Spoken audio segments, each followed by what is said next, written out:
home of champions.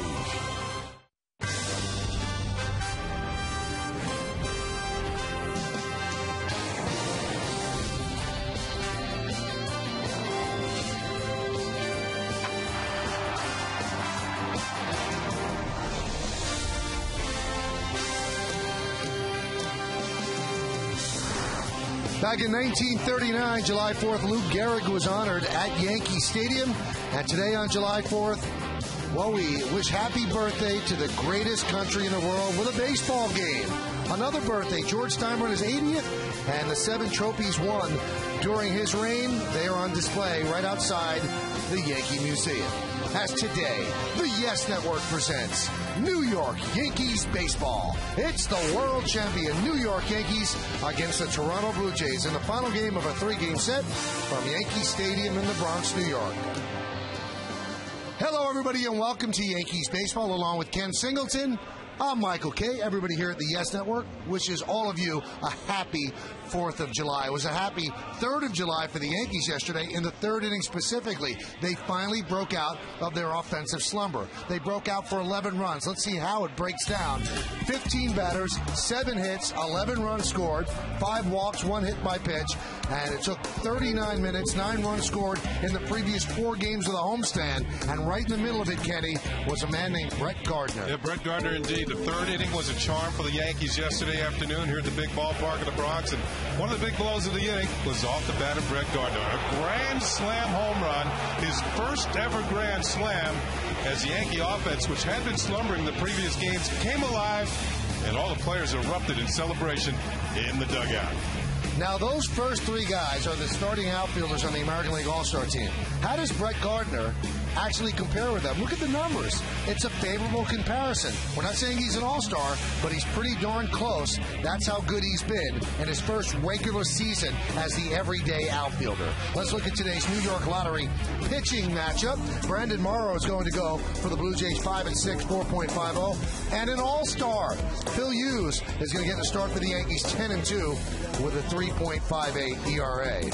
Speaking of all-stars, who made it from the Yankees? They obviously had a lot of candidates, have the best record in baseball.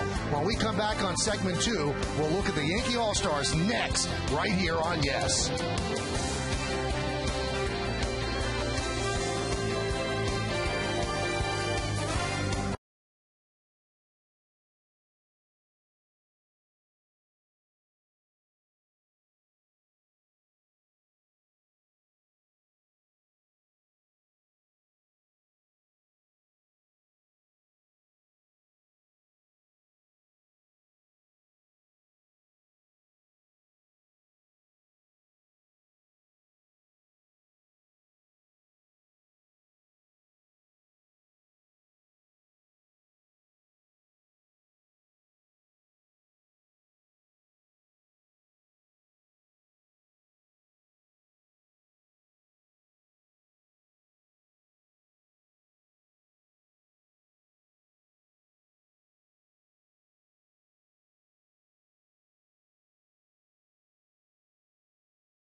The Yankees have made it. Derek Jeter and Robinson Cano, starters. They were voted in by the fans. Alex Rodriguez, his 13th All-Star appearance. Mariano Rivera, his 11th. CC Sabathia, his 4th. Phil Hughes, today's starter, his 1st. Nick Swisher makes it as one of the final 5 that can get voted in on online voting during the week. That's Ken Singleton. I'm Michael Kay. One conspicuous absence, and that's Andy Pettitte, which I find kind of hard to believe. Yeah, the top winning percentage in the league, tied with teammate Phil Hughes in that regard. They've won 83% of their starts this year. So I feel that Andy Pettitte's been left off, but I think one thing you have to remember, sometimes there are players, for whatever circumstances, cannot make the teams, particularly pitchers. I think Andy Pettitte will be first on call. And one of the guys that is not going to make it is CC Sabathia. Yeah. He's starting on Sunday against Seattle. He wouldn't be able to pitch in the All-Star game, and it seems like Andy Pettitte, who actually could start the All-Star game because starting in the middle of the week, he might slide right into that spot. Slide right in there because they thought of that this year, because somebody who's going to start on Sunday who would have a great record and would be an All-Star would be of no use to the American League or National League team because they have pitched, and that's the category that CC Sabathia is going to fall into. Now, we told you about Brett Gardner, Nick Swisher. He's going to want your votes. You know that. We'll talk about that during the game. When we come back, lineups, first pitch, baseball, next on Yes.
Refreshing large sweet tea on the dollar menu. Price and participation may vary. By Acela Express, enjoy the journey. And by Acura Advance. A beautiful Sunday afternoon here in New York City on July 4th, 2010. And what a way to celebrate this holiday. It seems like baseball's always a part of it. Right smack dab in the middle of the season, the Yankees against the Blue Jays today. Big crowd on hand. Let's take a look at the Blue Jays starting lineup presented by Lexus. Fred Lewis in left field leads off, batting second and playing center field, Dwayne Wise. Alex Gonzalez, the shortstop, will bat third. Jose Bautista is in right. He cleans up. Batting fifth and DHing, Adam Lind. Edwin Encarnacion at third base will bat sixth. Batting seventh and playing first base, Lyle Overbay. Jose Molina will catch. He's going to bat eighth. And batting ninth and playing second base, John McDonald. And on the mound for the Yankees, the all-star Phil Hughes. 24-year-old right-hander getting the start for the Yankees this afternoon, closing out this homestand. The Yankees will be flying west and take on the Oakland A's tomorrow night in Oakland. This will be his 15th start. Look at the record, 10-2. 3.58 ERA, less than a hit per inning pitch, 81 strikeouts in 81 innings. Opponents hitting just 239. Here is our scouting report on Phil Hughes this afternoon. .833 winning percentage. He and Andy Pettitte, teammate Andy Pettitte, are tied for the best winning percentage in the league. They are 10-2. 30 strikeouts in 36 2/3 innings against the Toronto Blue Jays in his career. But in his last start, he gave up 10 hits in the start against Seattle. That was a career high, so he's going to try and pitch much better than that this afternoon against the Toronto Blue Jays. Well, Phil Hughes knows he's going home, and he's going to pitch in the All-Star game just minutes away from where he grew up, but his mind right now is in the Bronx on that mound. So Hughes is ready. Fred Lewis in the box, and let's do it here on the 4th of July. And the first pitch is a strike, and we are underway.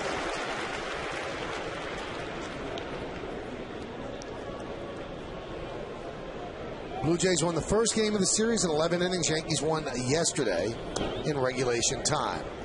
Pitch 1-1. Blue Jays coming at 41-41. The Yankees have the lead in the American League East at 49-31. Best record in baseball. The 1-1.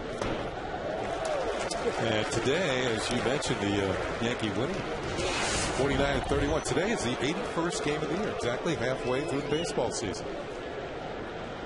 And the 82nd for the Blue Jays. Check that, the 83rd. Swing and a miss, and Fred Lewis is down on strikes. Check out the Yankee defense, brought to you by Mercedes. In the outfield, you've got Gardner, Granderson, and Swisher left to right. Infield, Rodriguez, Pena, Cano, and Teixeira third to first. Posada behind the plate. And Phil Hughes is on the mound.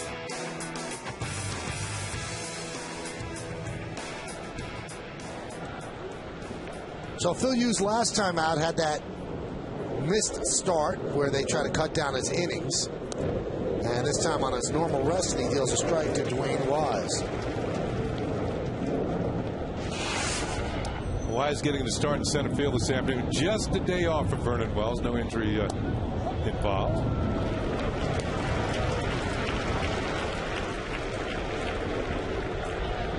This is dealing strikes right away. Coming out here firing strikes. And the 0-2. Swing and a miss. He struck out the first two batters of the game. Well, you're looking at a nasty, nasty curveball. Posada sets the target to the outside corner, knee high. Boom. Swing and a miss by Dwayne Wise. Very good pitch. Fastball looks like it has some pop to it. Curveball has some sharp break. Good combination to be early going here.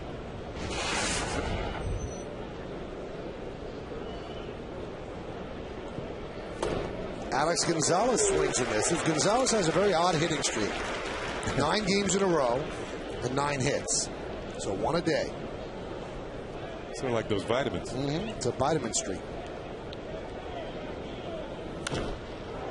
They finally put the ball in play, but a fly ball is lofted to center, and Curtis Granderson is there. A 9-pitch, 1-2-3 inning for Phil Hughes. It's the Blue Jays nothing, and the New York Yankees coming to bat.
The DH today, Derek Jeter leads off. Batting second and playing right field, Nick Swisher. Mark Teixeira's at first base. He'll hit third. Cleaning up and playing third base, Alex Rodriguez. Robinson Cano at second will bat fifth. Batting sixth and catching, Jorge Posada. Curtis Granderson in center field will bat seventh. The number 8 hitter, the left fielder, Brett Gardner. And Ramiro Pena gives Jeter a half day off. Pena will play short, and he's going to bat ninth. Another young right-hander on the mound. This time for the Blue Jays, it's Brendan Morrow, who is 25 years old, and this will be his 17th start, 5-6, 4.50. He can strike people out. 100 strikeouts in 90 innings, 248. The opponent's batting average. Here's the scouting report on young Mr. Morrow, who gets to start today. 20 strikeouts in his last 20 innings. He can punch people out. 44 walks. He's among the league leaders in walking people, and he has not won a ball game on the road this year. He's 0-5. Here's Derek Jeter. Jeter 3 for his last 16. And that pitch is inside. First 4 games of this homestand, the Yankee offense at 172. But yesterday, they hit 281 in that game, so a bump of over 100 points.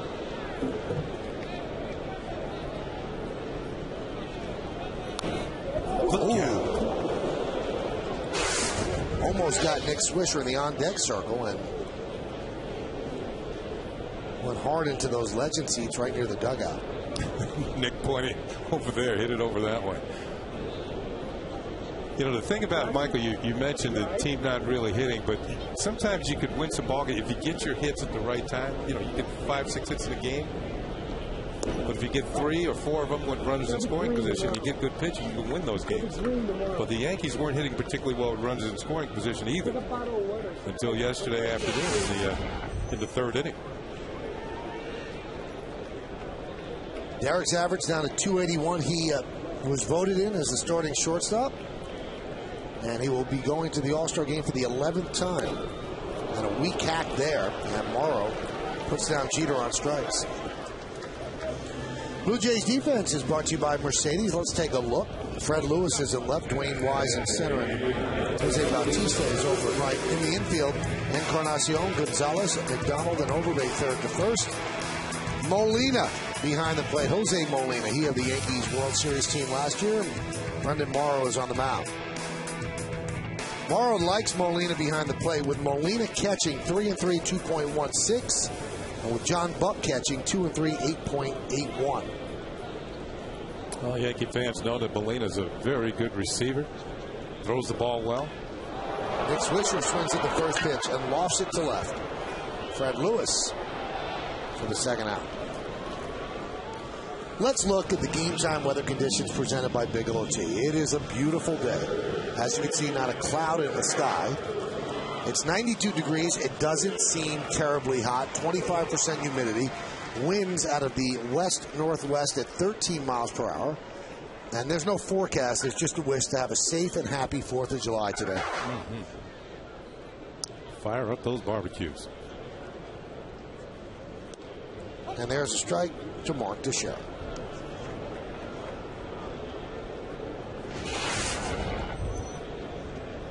Teixeira loves the 4th of July. 11 for 22 lifetime on this date.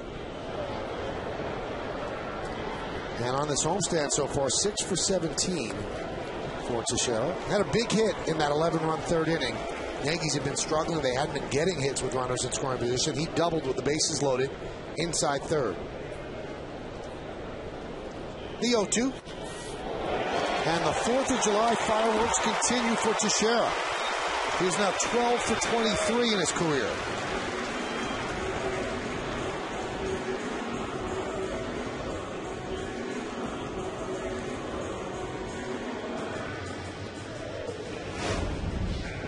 See, pitch is supposed to be in. It kind of leaks over the middle of the plate, and he got just enough of it. Teixeira certainly strong enough. Didn't break his bat. Didn't get the good wood on it either, but he picks himself up. The first hit of the ball game. Single to left center. Here's Alex Rodriguez. Alex is going to the All-Star game. He was a selection by the manager, Joe Girardi, and he's going for the 13th time. And on this American League All-Star team, that is the most of any player. The second most, Jeter is tied with Mariano 11 times. A couple of sharp breaking balls from Morrow in there for strikes. He does have very good stuff. One thing that you see down near the Yankee batting cage is just behind the dugout there down the steps is they show video of the opposing pitcher while they go in and take their swings prior to a ball game. So I got a good look at Morrow, and he's got good stuff. Good fastball. No swing by Alex Rodriguez. First base umpire Jerry Mills with the call. He's got a fastball and get to the mid-90s, and he's also got a very sharp breaking ball. But in his last start against Cleveland, a lot of those breaking balls are in the middle of the plate. It wasn't that he was commanding it all that well. And he ended up losing that game.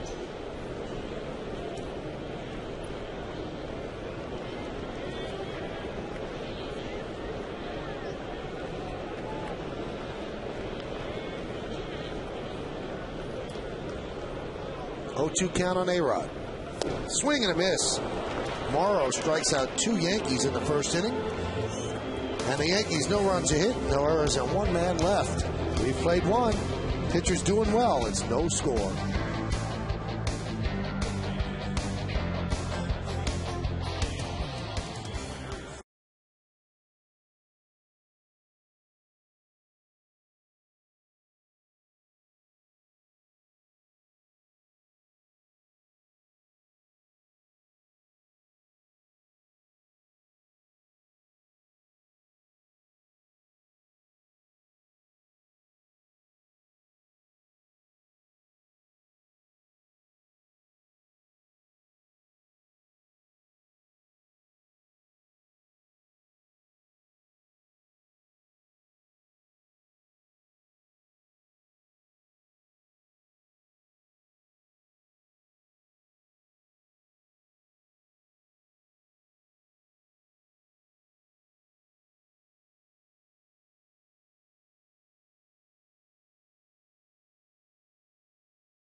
Have in common, Kenny.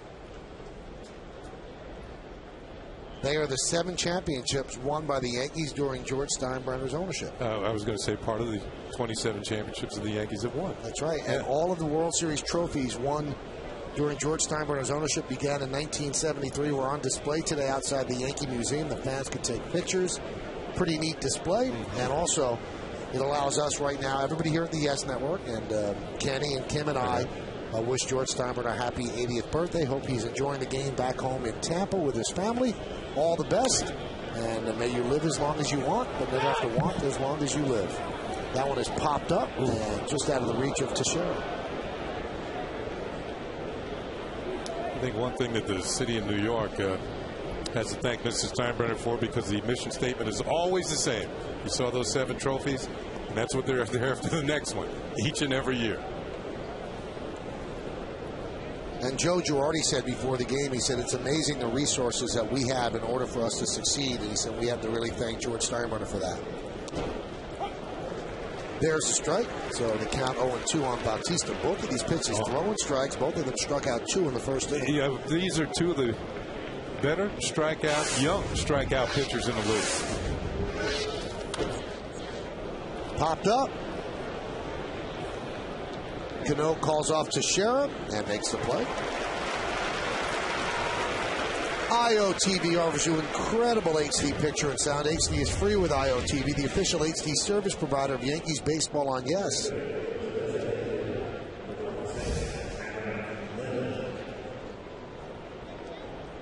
Here's Adam Lind. 3 for his last 28. It's amazing the numbers that Lind is sporting this year. 205. He was an all-star last year, right? A 300 hitter, and I know he hit over 30 home runs, drove in over 100, but it's not happening this year for whatever reason. Talking to some of the Blue Jay broadcasters, are saying he's trying to pull the ball too much. Last year he had a lot of opposite field doubles or to the gap in left center, but that hasn't been working so much this year.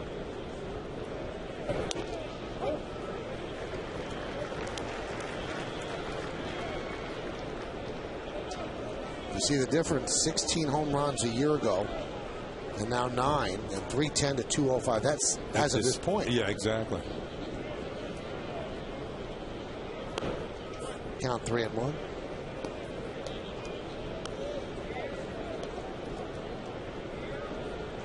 There are certain players as you get to the All-Star break, and as a player, when you get to the All-Star break, you either want to continue what you've been doing or you certainly want to try and improve.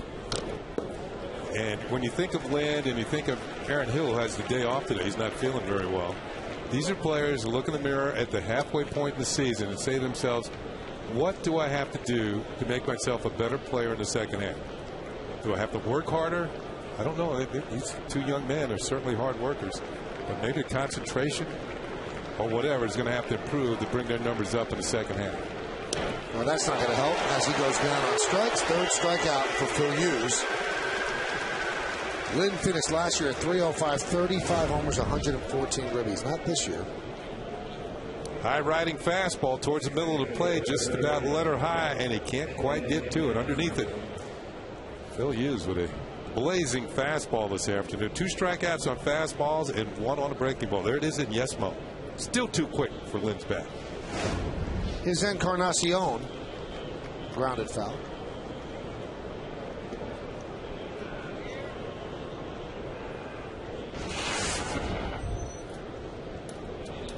Also, when you're having a good first half, you think at the All-Star break, you know, if you've made the All-Star team, can I be even better in the second half? Can I really get it going down the stretch? Grounded softly to third. Alex Rodriguez is there. Makes the play.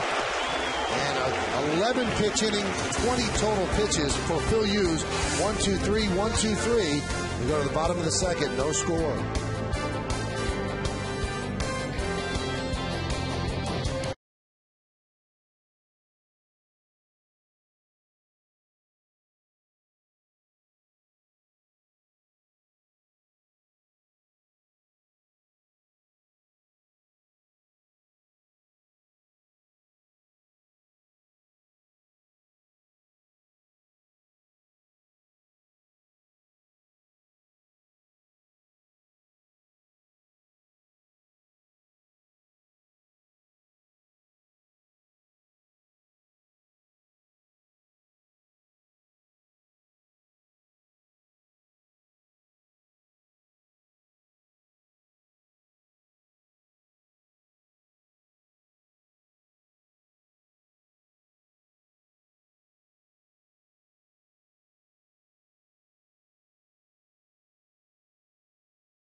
In the air, that's for sure. 3 games against Oakland, Monday, Tuesday, and Wednesday as the Yankees hit the West Coast, and then 4 games against Seattle, 3 night games and that 1 afternoon game, and then the All-Star break. Yankees come home, and then the Tampa Bay Rays come in. Saturday is a Fox game, but we have Old Timers game, Old Timers Day ceremonies in the game starting at 2, right here on Yes. So let me ask you, Michael, you going to stay up late and watch those games from the West Coast? I'll put it on, sure. All right, thanks. I mean, I'm a big Kent Singleton and John Flaherty fan. All right, we appreciate it. We hope all of you out there right now listening or watching the game will stay up late as well. Can he get very lonely if he does a game and doesn't think a lot of people aren't watching? That one's fouled away by Cano. Now, Robinson Cano is an all-star. Mm-hmm. It's his first start. It's his second selection. But obviously that's a big deal for Robinson. I think the first time he was selected, he was injured and couldn't play, and Jose Lopez of the Mariners took over for him.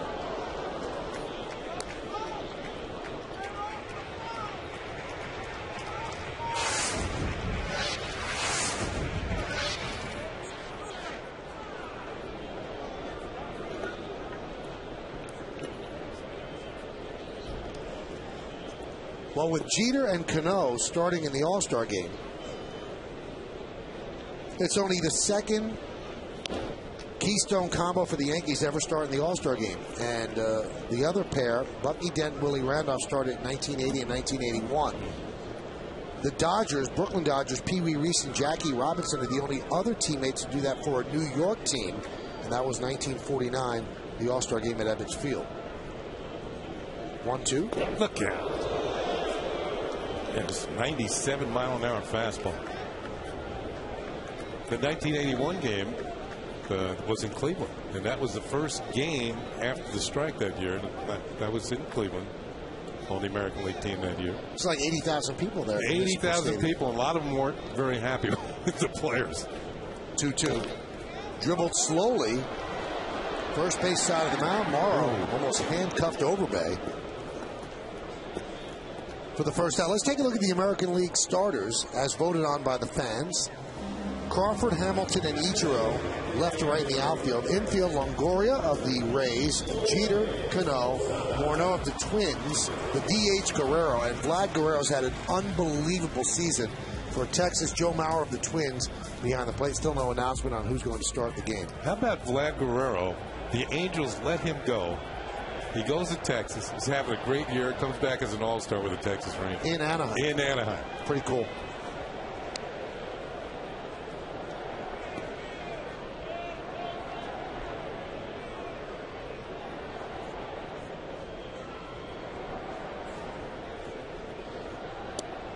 Losada, breaking ball strike. Yeah, one thing the Yankee hitter is going to learn facing Morrow here, and they saw him up in Toronto, and he pitched pretty well in that particular contest, but you have to tune it up a notch or two with his fastball.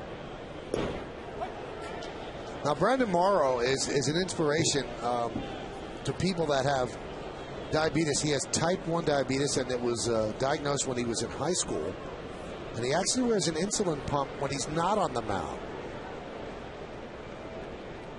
Now, he could do that. He's elected not to. He has to monitor his blood levels throughout the game. Actually administer insulin shots so he has the right ratio and things like that.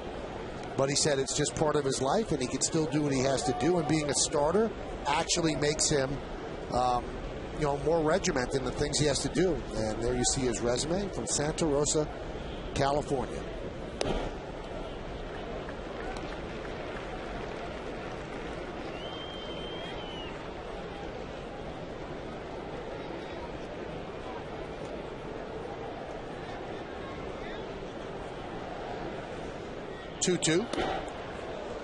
Morrow faced the Yankees on June 6th. He went 7 innings, 4 hits, a run, a walk, and 8 strikeouts. Didn't get a decision in that game.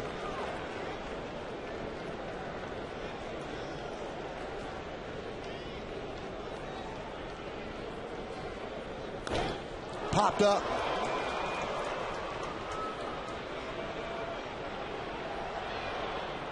Now you'll see the Yankees and the Blue Jays, but I don't see any blue in the Blue Jay cap. All of the major league teams this weekend are wearing the white hats with star-spangled red, white, and blue. Now, the Blue Jays don't have any blue in their cap, but the Yankees do. And you can see the stars and stripes within the logo on the interlocking NY. And some people have criticized this, Kenny. Why Major League Baseball is just trying to make money, which, I mean, even if they were, I'd have no problem. It is a business. But in this case, no one should complain about them wearing the caps because Major League Baseball doesn't make a dime. Every profit from the sale of those caps goes to the families of veterans. And I can't think of a better cause and a better way for the money that's raised here on July 4th to be spent. So Major League Baseball is not pocketing a dime from the profits. All the profits of the sale of the caps to the public will go to our veterans' families, and that's great. That is fantastic. And they're very popular, these hats. I think they're going to wear them on Labor Day as well. And they also, then Memorial Day, they already did. I think one reason why the Blue Jays might not have any blue, even though they are the Blue Jays, because they're from Canada. It's probably red and white are the colors of the Canadian flag. Is there a little blue on there? I don't see any blue. Not much. The 0-2, and Morrow is dealing that as his third strikeout. So Morrow and Hughes are hooking up, throwing heat on a hot July 4th. We go to the third, no score.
Talk about with Kimbo Jones that we have to get down to right away. Kim, the All-Star is the point of discussion, and let's start off with what Kenny and I thought was a glaring omission, and that's Andy Pettitte, because although Phil Hughes and CC Sabathia have had very good seasons, they haven't been better than Andy Pettitte. So try to make sense of this for us. Well, the voting done a couple weeks ago by the players. Here's the deal with the 13 pitchers selected to the All-Star roster, Michael.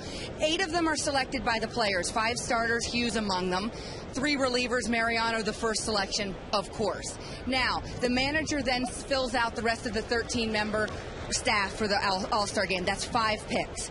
Joe had to use those picks along with MLB to fill out with every team represented. So that, the Royals have to be represented. The Orioles have to be represented somehow. That's how that works. One of Joe's picks was CC Sabathia. How does that affect Andy? Here's how. CC Sabathia is an all-star, period. But he's scheduled to pitch a week from today, which means under the current rules, as Lyle Overbay goes deep to center, Granderson back, looking up, see ya, into Monument Park. Overbay with a leadoff home run in the third, and the Blue Jays lead 1-0. So CC Sabathia is an all-star under the current rules. Because he is a starter next Sunday, two days before the game. He will not be eligible for the game because he couldn't pitch in it anyway. Therefore, CC an all-star, but will need a replacement. My speculation is Andy Pettitte will move into that spot. Andy, I believe, will be an all-star. It's Joe Girardi's decision. We'll ask him about that after the game. So you think that this was a strategic move by Girardi? I'll make CC an all-star. He doesn't have the pitch, and this way I get 2 Yankees on rather than 1. Yep, it's the only way he goes 2 for 1 there. All right, let's talk about Nick Swisher.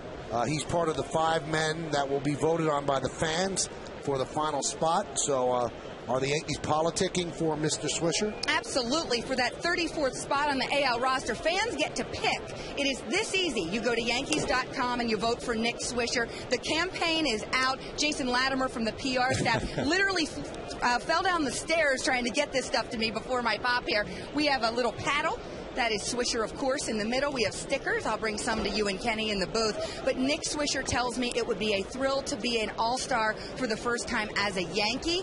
He said, I'd be honored to go to Anaheim and play in the All-Star game. He said, hey, fans, I need you. You're the only way I get there right now. And Swisher has some stiff competition. The other 4 who are in this final 5, Paul Konerko, who's having a great season, Kevin Youkilis, and 2 Youngs, Delman Young of the Twins and Michael Young of the Rangers, who's also obviously a former All-Star and a very good player. All right, let's talk about Mariano Rivera. Mariano making his, I believe it's 11th All-Star appearance, and this seems like almost a part of the Midsummer Classic. Well, it is, and he's the godfather of the game. In previous seasons, Joe Nathans picked his brain and admitted it afterwards. Roy Halladay used to compare cutters with Mariano. Mariano says, I didn't teach him mine, don't blame me when he beats the Yankees. But Mariano will be very popular at this All-Star game. Why? Because he's Mariano. But the second reason, Michael, this is a very young pitching staff for the American League. Most of them, their first All-Star selections. I bet you anything, one of the first things they do is find Mariano in that bullpen and talk to him about how he does what he does so well. Now, it's also interesting, Kimberly, that Alex Rodriguez made the team, and that was one of Joe's picks. It was not selected by the players. Yes, Joe has 2 position player picks. The third baseman elected by the fans, Longoria from Tampa. The players voted in Adrian Beltre from Boston. Joe used his 2 position player picks, 1 on Ty Wigginton, got to get an Oriole there. The second on Alex. We'll ask Joe about that after the game as well. Well, Joe might have explained it before the game because he said if he's going to be close on somebody, he's going to err on the side of his team because he's got to have that guy with him the rest of the year, and he also knows that guy the best. And I know for a fact, Kim, that this meant a lot to Alex. He loves California, and he loves being on the spotlight of the All-Star team. I think he would have been very, very disappointed. Now, his average and his power numbers aren't great, but his RBIs, he's up there in the top 5. Yeah, I still find all of this fascinating. The players actually voted in Beltre, for instance, but since Longoria won the fan vote, he obviously goes as the fan's choice. Beltre then goes, obviously, as the player's choice. You break down these numbers, you know I absolutely love it. Hughes, by the way, was the 3rd pitcher selected behind David Price and Clay Buchholz. As I mentioned, Mariano, the 1st reliever selected, as it should be. All right, and finally, you've got a keystone combination of Yankees as John McDonald walks with 1 out. It's Cano and Jeter together, and only Bucky Dent and Willie Randolph have ever done that for the Yankees. What does it mean to these 2 guys to be playing together in Anaheim? Well, from the captain, we'll find out afterwards. I approached him a couple days ago, and he said, do you really want to jinx my All-Star vote? And I walked away. Now, with Cano, he was more willing. Today I saw him, and he was certainly willing to talk about it. He said, it's such an honor. He said, I get to play beside Jeter every day, and now to do it in the All-Star game is just terrific. In 2006, he was voted into the game, couldn't play because of that hamstring, and was so disappointed. And now he actually gets to go out there and play. And by the way, Michael, Robbie Cano told me today that he watched our encore last night and saw in our trivia question just how rare it is that middle infielders from the same team start an All-Star game. So he was even more impressed after he saw that. Well, I'm impressed that on a Saturday night, Robbie was watching our encore and not out, maybe having dinner. He's getting ready for a day game. That shows me something. Who wasn't watching our encore? Come on. Kenny, were you watching? I saw part of it. See? Really? Yeah, my family's in town. I had to go out to dinner. We had to feed those kids. Now, Kimbo, it seems like, are you a little fearful when Jeter says the jinx stuff? You just walked away. You didn't even want to engage him at all?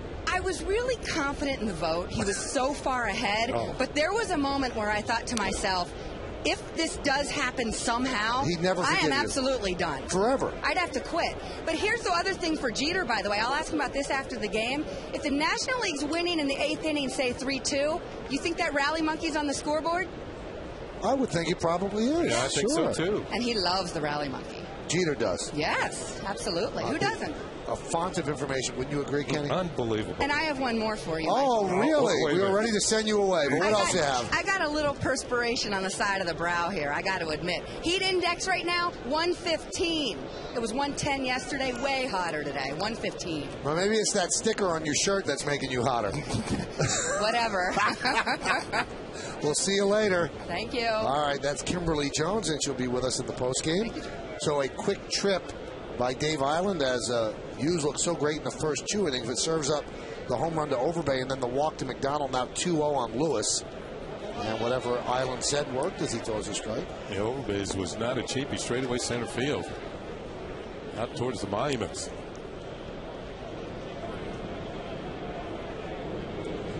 lot of intrigue in those selections, and I don't want to harp on it because I assume that he's going to make it. But no disrespect meant at all to CC Sabathia and Phil Hughes because they've had very good first halves. They have not had the same first half as Andy Pettitte. That one has popped up. Middle of the infield, and it's going to drop. But they'll get the force at second as Alex goes to Cano to get the force on to John McDonald. Which isn't a great trade because Fred Lewis has better speed than McDonald. He does, but I don't think he had a chance to get the ball to first base in time to throw out Lewis. So he took McDonald has the hold because this is obviously somebody should catch it. Although, I don't think too much confusion there. The ball just fell in no man's land. It's very difficult for Hughes to negotiate back, coming off forward, throwing the ball, then backing up down the mound, then backing off the backside of the mound to make the catch. I thought he had the best chance of catching it in the air, but he had a difficult play. Here's Dwayne Wise. Anyway, just to finish the point, are you surprised that how did the players not vote Pettitte? I mean, Pettitte has an under 3 ERA. He's 10-2. I mean, why would he be eliminated? You know, one thing I saw, and Kim mentioned it, a lot of young pitchers on the American League team. And it seems as though several of them are first-timers. So it seems as though they voted young. They went with the young guys. Maybe Andy Pettitte over the years has ticked off a lot of other players, a lot of hitters on other teams. Well, I mean, Joe could have selected him, but I think what Joe did was very political. I'm going to get CC on the team. He can't pitch because he's going to pitch on Sunday, so he'll be considered an all-star. And then I slide in my other guy. This way I get 2 Yankees in for the price of 1. That's the only thing I can figure out. But it still doesn't explain how the players didn't vote Andy Pettitte in and voted Hughes and Sabathia in over him. You know, Andy is tied for second in wins. He's 8th in ERA.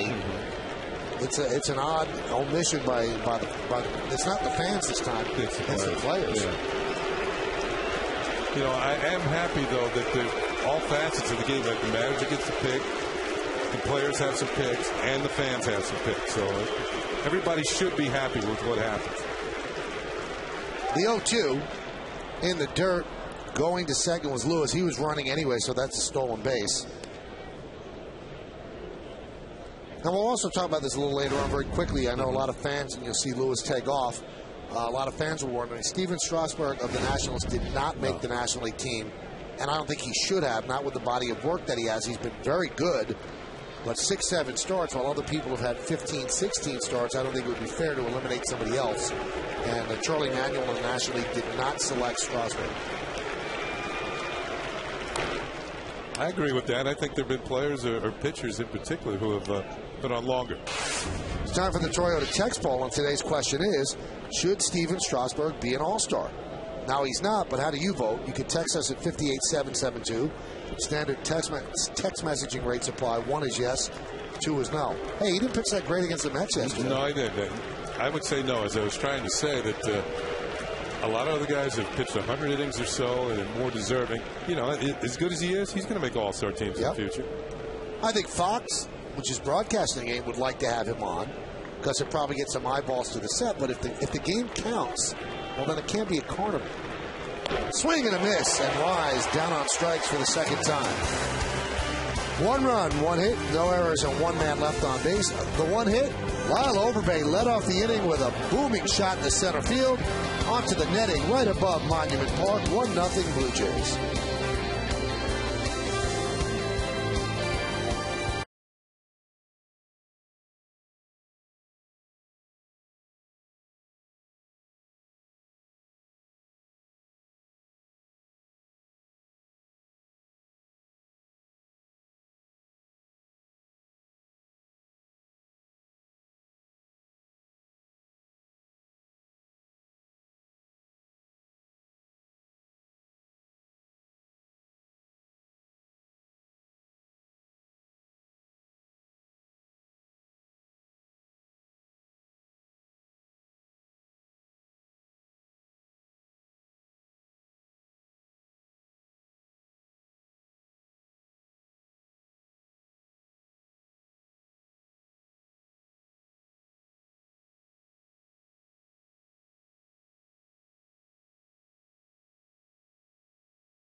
He's a legendary musician, actor, and New Jersey native. Tonight, Frankie Valli sits down for GMZ Presents Center Stage with Michael Kay.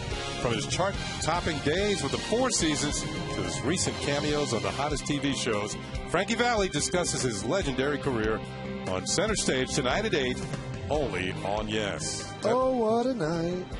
Big girls don't cry. Sometimes they do. We go to the bottom of the third inning. Here is Brett Gardner. A big day for him yesterday with that grand slam in the 11-run third inning. And the pitch to Gardner is upstairs. Now, one thing that Kim did not mention in her report about the Swisher voting and the voting for the final 5 players that are up there for one spot, the voting ends at 4 p.m. on Thursday, and the voting can be done at MLB.com or Yankees.com, whichever one you want to vote for. The Yankees have very quickly put together a little politicking. Nick has already put together a video that they're running on the screen between innings. That was cool. He's standing there with a surfboard and a summer shirt saying, "I want to go to California." Nick's the guy that's going to, I'm sure, politic for that. You know, several of the other players who are involved in that online voting, though, I think they have a slight advantage over Nick because some of their teams are going to be home during the course of this upcoming week before the All-Star game. And those teams are certainly going to use their ballpark to promote their players. A Gardnerian hit as he goes the other way. Now, we go back in the archives to the Coors Light Cold Hard Blast. Not that far back, Kenny, just to the third inning yesterday. Oh, it's still very cold, though. Certainly cold to Ricky Romero. A grand slam home run. Romero served it up in the third inning. First ever grand slam for Brett Gardner. Well, Hughes faltered just a bit in the third, so now will Morrow falter as Ramiro Pena is up. He's really been struggling. Will they have him bunt here, or will he just stay there and let Gardner go? Now, Molina, 16 base runners have attempted to steal against him. He's caught 10 of them. That's well, Yankee fans remember his throwing arm and his ability to throw runners out. Gardner was going the pitch out, and then he heads back. He was going on the first move. A lot of things happened on this play. He was going. I believe Overbay yelled, "Step off." The pitch is a pitch out anyway. So even though Gardner did not go, he might have actually benefited by not going because there was a pitch out on. Now, would they ever pitch out 2 times in a row? Teams do it. Maybe not with a guy who's walked 44 batters this year and just walked 1. Snap throw to first, and scampering back is Gardner.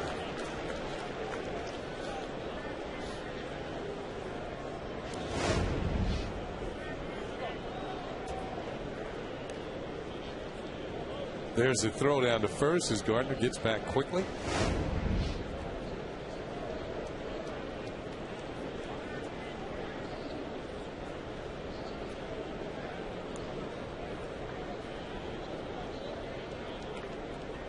I think they threw pitching out. There was a strike. One thing that helps Pena in this situation, he can expect the fastball. Molina's going to want the ball as quickly as possible. And sometimes a pitcher will yank a breaking ball into the dirt, almost no chance to throw out somebody with the speed of Gardner. So if you're up there hitting now, you're looking for the heat.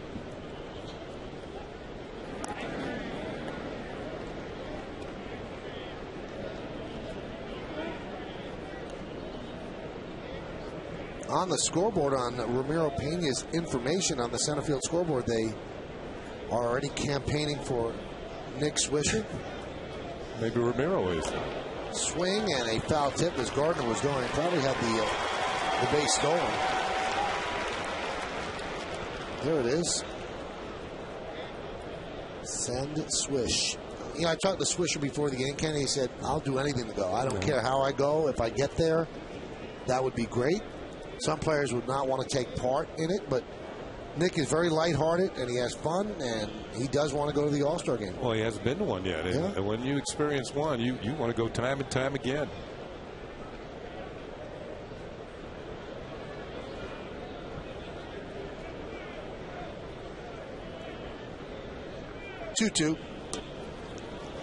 See, that's what I was talking about. That pitch was a breaking ball, yanked it to the dirt, and if Gardner had gone on that pitch, there's no chance for Molina to get it. So that's why when you're up there hitting, you're looking for fastball. With a speedy base runner aboard. Just to keep it in front of him or near him. Good job by Molina. Well, now the count's 3-2. You got to expect Gardner to be on the move.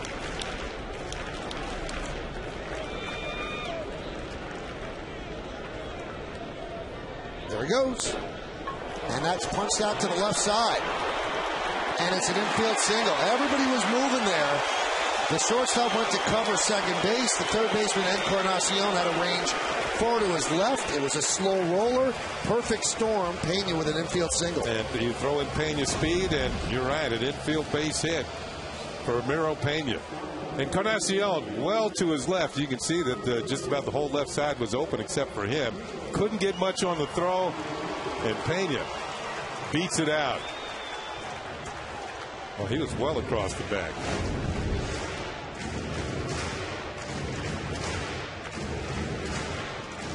Plenty of speed on the bases, and now speed at the plate.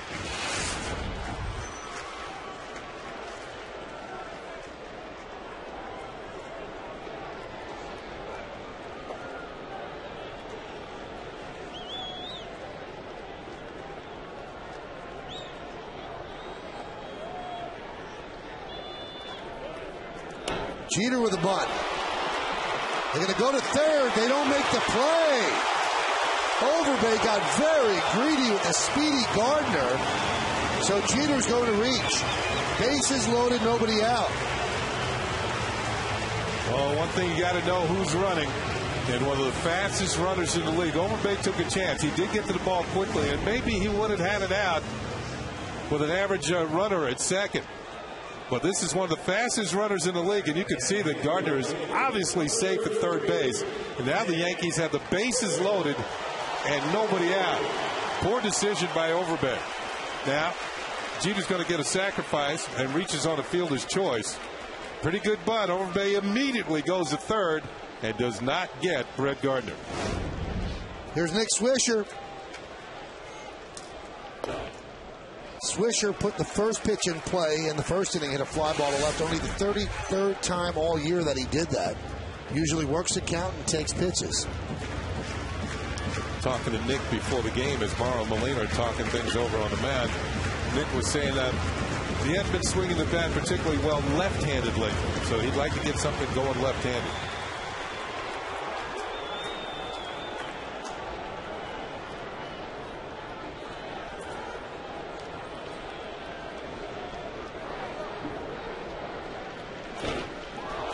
Popped him up. That is not going to get a run in. But the sun almost caused Lewis to lose that one. Reminiscent of yesterday with John McDonald when A-Rod hit the pop-up with the bases loaded. So there's one down. You know, it's almost as if Lewis was looking towards Gonzalez. Now watch, he'll take his eye off. Yep, he wanted to see where everybody else was, and that goes back to finding the baseball. Almost big-time problem for the Jays on this play. And here's yesterday. With the bases loaded, 3-2 pitch with two out, the runners are on the move. John McDonald, who was in left field yesterday, loses the ball in the sun. Now, he had sunglasses on. I believe he tracked it until the very end, and that's why he didn't flip the glasses down.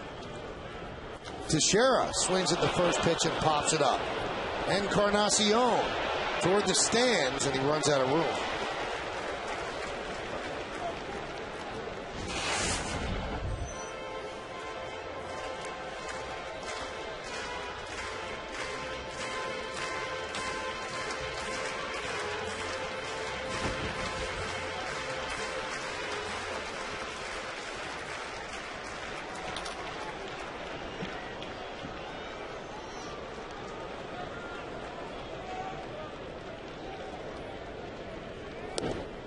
Missed outside. So Morrow trying to escape a sticky jam here. Bases loaded, nobody out. Now it's bases loaded, one out. And he's a double play away from getting out of it. Blue Jays lead 1-0 on Overbay's home run to center field. Third inning was a big inning yesterday. Yankees would like it to be again, but Teixeira swings and misses to make it 1-2.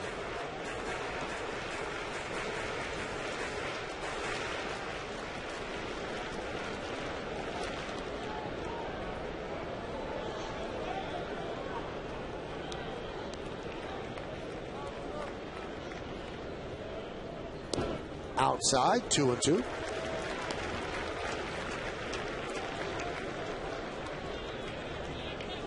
A-Rod is on deck. The Yankees have seen Morrow 9 times, 3 starts and 6 relief appearances, and Morrow 1-0, 3.13 against them. The 2-2. Ooh. And now, no place to put Teixeira. Well, he tried to overthrow that one. The 98 miles an hour. Well, he tried to add a little extra to it and pick up a strikeout, but good stop by Molina. Watch him go upstairs, up the ladder to come up with this one. Almost got by him. You talk about all-stars. You think the Molina family has an unfair advantage? They've got a 1 in 10 chance of having a Molina on the all-star team, and Jose's brother Yadier of the St. Louis Cardinals is going to start for the National League.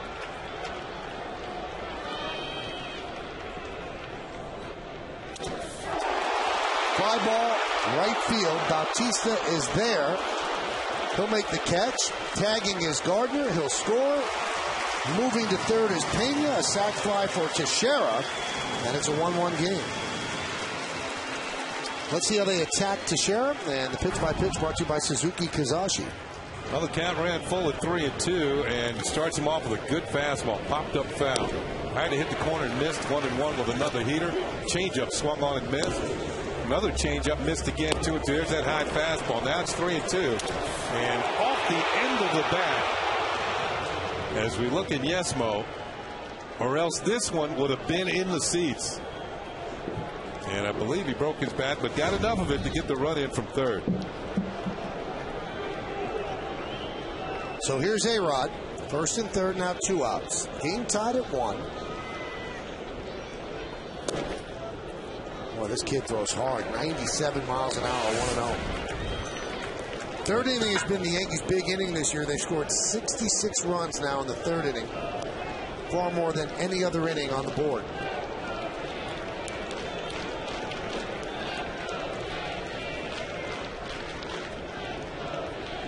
Look out. That was a breaking ball with no bite. He was not throwing it, Alex. He almost bit A-Rod. Target's low and away, as you can see, but man. Wow. Right at his noggin. Goodness. When you're laying in the dirt there, you're counting all your fingers and toes, and you know, you're more scared than anything else, but you got to get back up there and get back in there. And you're trying to pull the trigger on a 98 mile an hour fastball, so you're waiting. The 2-0. Well, he's lost it this inning.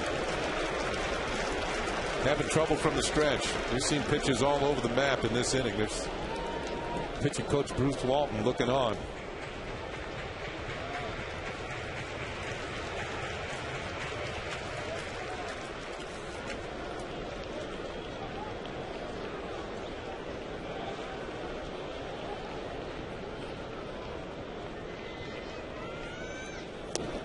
Turned him loose on 3-0. Swings through a 97 mile an hour fastball. Trying to catch him speeding. Pitch was toward the middle, maybe up just a hair for A-Rod. Good swing at it, though.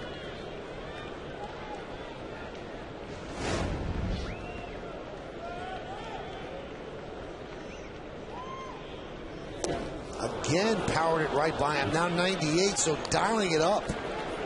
Count 3-2. Yeah, Morrow is a strikeout pitcher. You can see why the Mariners made him a #1 draft pick back in 2006. And you can also see why the Blue Jays wanted him in the trade. They sent Brandon Lee to Seattle to get him, another hard thrower. Runner will go from first. Fouled off a 98 mile an hour offering. A-Rod struck out in the first inning.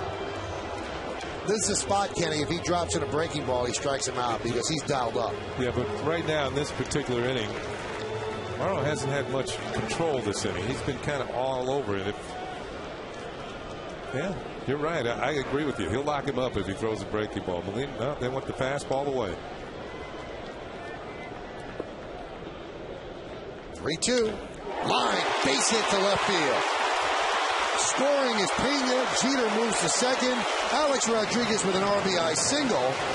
And the Yankees lead 2-1, and A-Rod has now driven in a run in 10 of his last 12 games. That's his 62nd ribby. That's a big league at bat.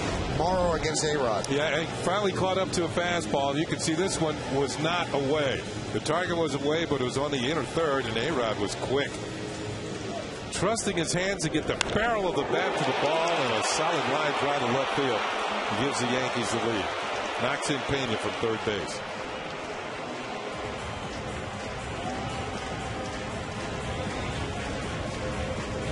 Well, you've got to be really quick, Kenny. The ball inside like that. It's your hands, your wrists, your forearm to get the bat through. It's not how hard you swing, it's how quickly you can get the bat through the zone.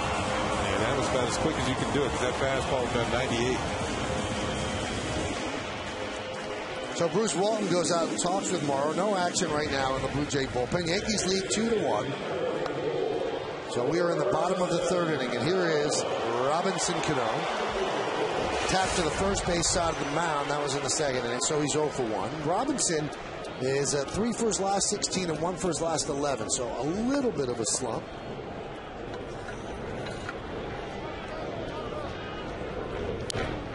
Foul back.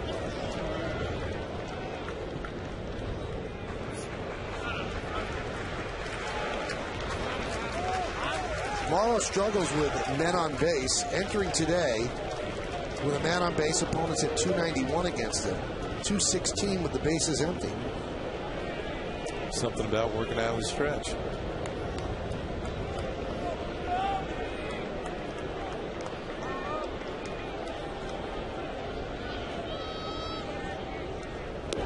It also shows you, Kenny, in college, Morrow said that he never had to throw a breaking ball, so he never worked on it.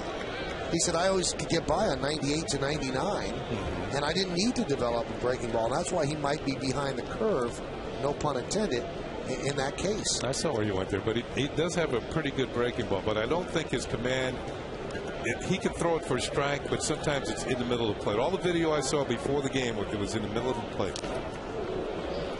1-2. Well, he was getting beat up this inning.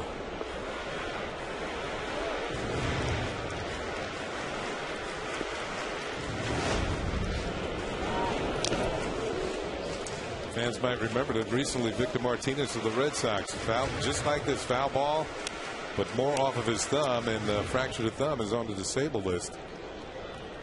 And you see how much that glove bent. Remember, the hand is inside the glove. This is going to be the 30th pitch of the inning for Morrow. Jeter on second. A-Rod is at first. Cano at the plate. All-stars all around. That one is popped up. Encarnacion is battling a tough sun, and he makes the play for the final out of the third. 2 runs, 3 hits, no errors, and 2 men left. We played 3 at the stadium. It's 2-1 Yanks.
Yankees were selected to the first ever All-Star game on July 6, 1933. Who were they? We find that out in the bottom of the fourth. 6 Yankees were selected today, but only Phil Hughes, a first-timer. Yankees up 2-1. Here is Alex Gonzalez.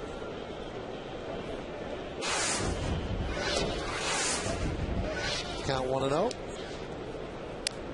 Here's the Home Depot hitter scouting report. 9-game hitting streak, as Michael pointed out. He's only had 9 hits during that streak. Alex Gonzalez, 15 homers. That's number 16 for sure. That one's popped up. Gardner. Sun glinting off the glasses. One away. Yeah, 15 home runs, more than any other shortstop in the major leagues. But Gonzalez made 11 errors this year. He made 7, only 7 all of last season. So not quite as sharp with the glove. And it's strange, too, Kenny, because he plays half his games on the artificial turf where there really aren't bad hops. Maybe the ball's getting to him a bit too quick. Yeah, a couple of years ago when he was with the Marlins, it was more than a couple, it was 5 years ago, he had a 15-game hitting streak with 15 hits. There's a strike. Well, we wished Yankee owner George Steinbrenner happy birthday today, and America, of course. And in the Yankee broadcast booth, we have to wish John Sterling a birthday as well. Happy birthday, Johnny. Fly ball down the right field line, but that's out of play. John doesn't like to talk about age, so we just wish him happy birthday. I don't know how old he is. I don't either. Man, you know what? However old he is, he looks younger than that. It doesn't really matter. It's just a number anyway, right? That's right. Yeah. We also want to send out birthday wishes. A lot of birthdays on this day. Mike Bonner in the scoreboard. There's Mikey. All right. And he's the guy who puts together all the great presentations at the ballpark. And, I mean, that's a bear. There's a lot of scoreboards, a lot of things they do. So happy birthday to Mike Bonner. Good guy. I don't know if the plaid shirt was a good idea today, but nonetheless, it's his birthday. Hot shot up the middle, a base hit up the bat of Bautista.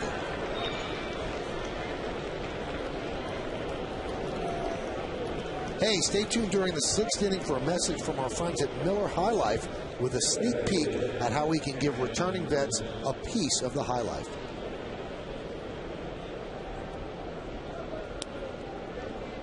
I believe it's also the birthday of the Orioles owner, Peter Angelos. July 4th. James Cagney. Al Davis, the owner of the Oakland Raiders.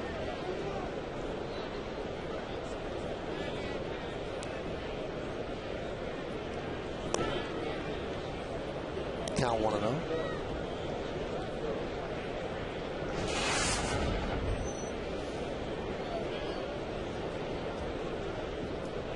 Lynch struck out his first time up. He's 13 for his last 92.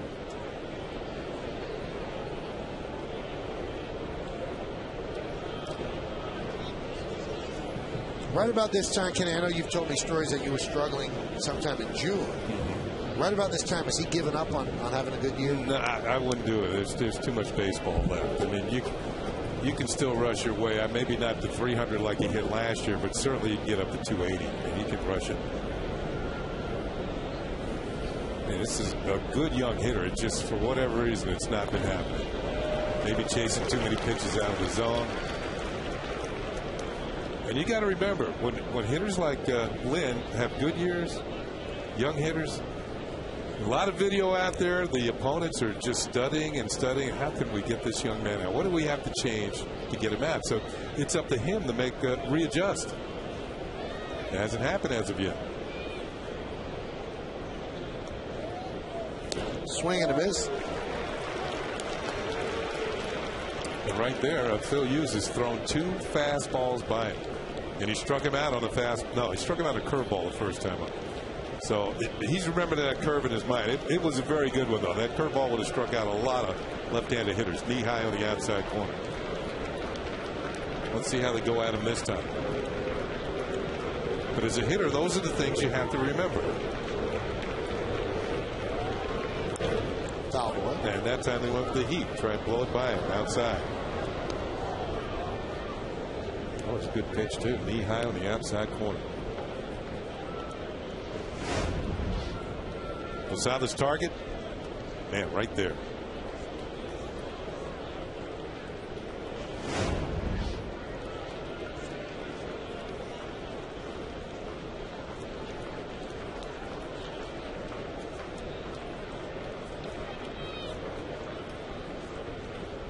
The 1-2.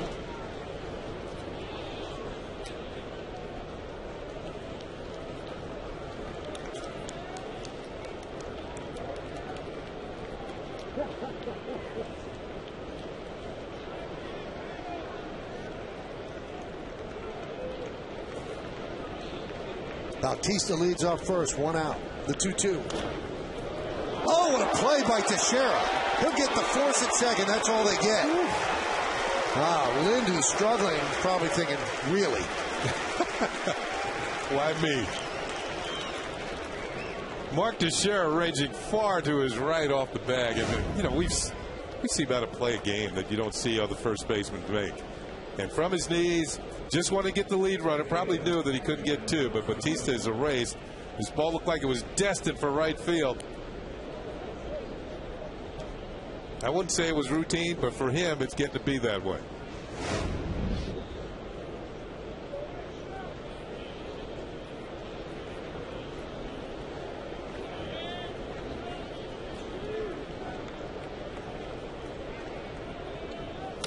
Look out!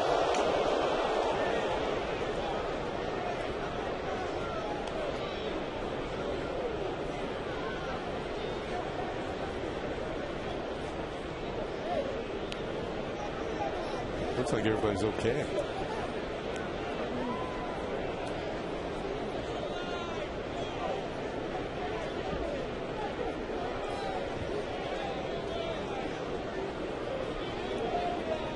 Man.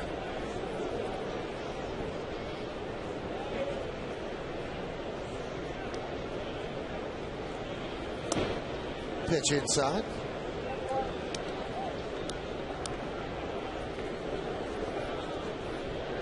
Hughes has now allowed at least 1 home run in 4 straight starts, and that's something he wants to correct. But all of the home runs he's given up have been at home. He has not allowed a home run on the road. It's strange. His home record is 6-1 with a 4.38, but on the road 4-1 with a 2.56. 8 home runs, all at home. The 2-1. I think one thing that's been a constant for him, Michael, he's gotten pretty good run support this year. I think he's among the league leaders in that category. And for a portion of the first half of the season, he was in the league lead as far as the run support that the Yankee bats gave him.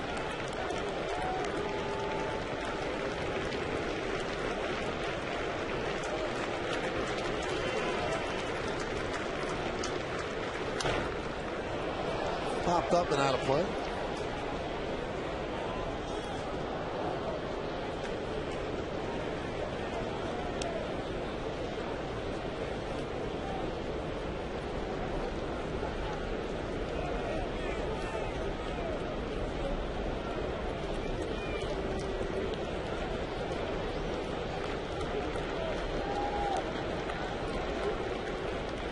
Swing and a miss. He struck him out on a breaking ball.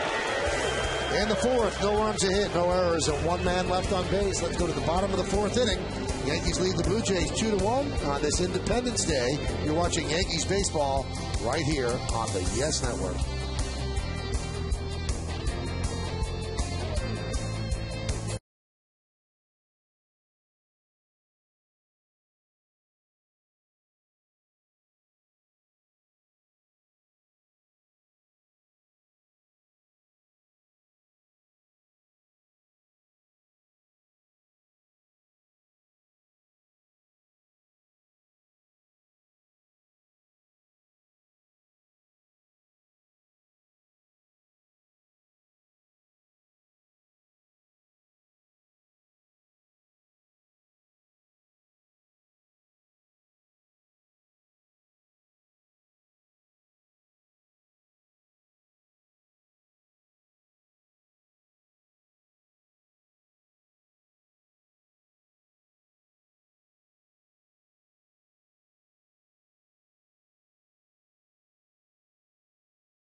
Yankees Baseball on Yes is brought to you in part by Miller High Life. Join us this summer and help give returning vets a piece of the high life.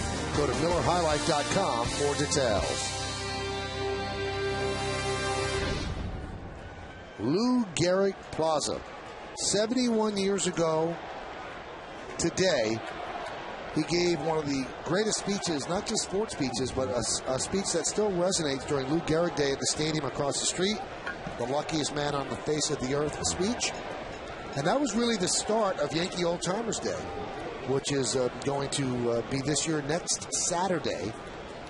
Not when the Yankees are in Seattle, the Saturday after that when Tampa Bay is in town. That's always a special day here at the stadium, a chance to celebrate the players who have performed not only here but across the street and performed to championship levels.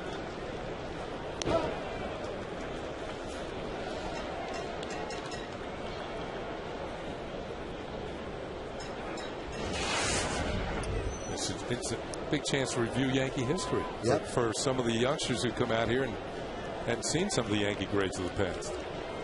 It's like a living, breathing history, not just on the pages, but on the field. The 2-0.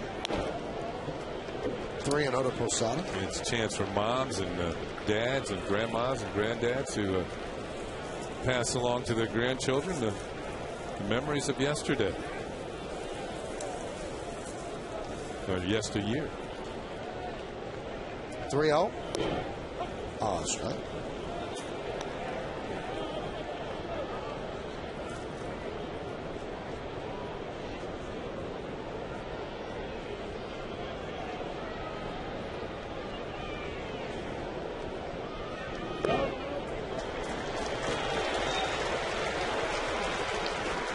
So Posada works a walk. Why don't we take a look at the answer to the New York State Smokers Quit Line quiz.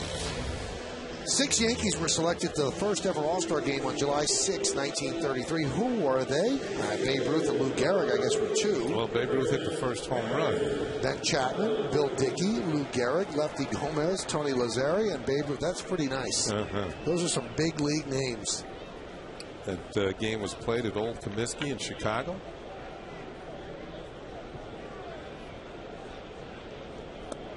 And Babe took somebody deep from the National League. It's only right. Or in his case, left.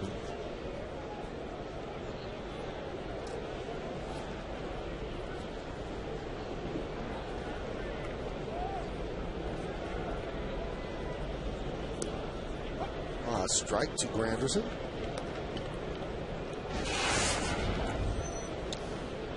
Granderson 3 for 18 on the homestand, trying to put something together. Not the first season that he wanted, although it hasn't hurt the Yankees. He was out close to a month with a groin injury. Still trying to find a stroke. Fouled away. Hey, we didn't even mention, it was mentioned on the pregame show, but the Yankees have Marcus Thames back on their active roster, who was out with a hamstring pull, and Chad Hoffman, who did a nice job and made a very good play in the field yesterday. He was sent back down to Scranton Wilkes-Barre, but you have a feeling he'll be back at some point. There's Marcus.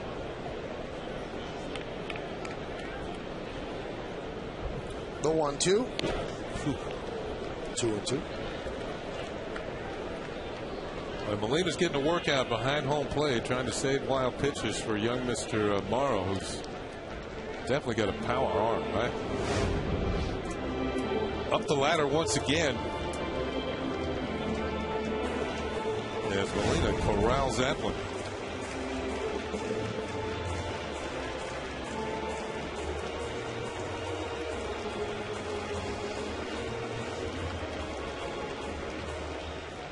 Jose Molina's brother, Benji, who was with the Giants, got traded to Texas. The Yankees are going to be playing the Rangers pretty soon here. So now 2 Molina brothers in the American League. Soft ground ball to second. They could turn 2. There's 1. Not in time. They took a little bit too slow in the transfer. Something was going on. The timing was off between McDonald and Gonzalez. And they did get the force at second. But the delay in the throw to first, I thought this might be a double play. Now watch. There's the flip. That's too many steps. Too many steps, and you know what? He barely got the bag at second coming across it. There's the flip. You think this flip was too soft? I don't know. They just didn't have the timing right. So it'll go as a fielder's choice. Usually works with Aaron Hill, but John McDonald at second. Yeah, Hill not feeling well today. Well, the Yankees certainly will take that exchange speed-wise. Posada not fast. Granderson is.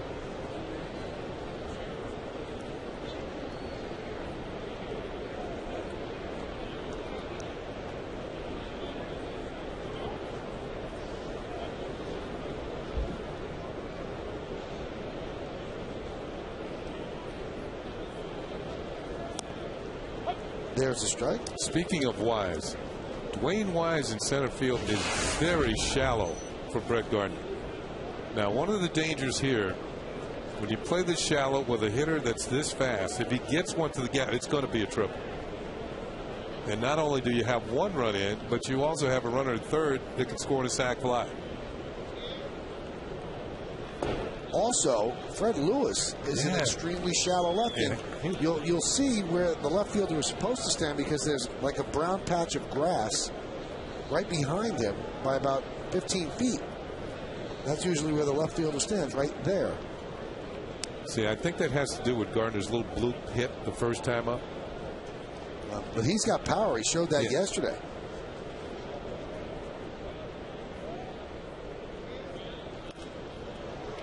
Pop that up. And it makes the dugout out of play.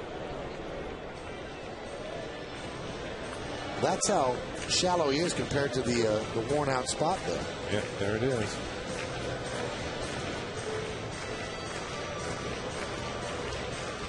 Extraordinarily shallow is the center fielder Wise. Bautista at normal depth right.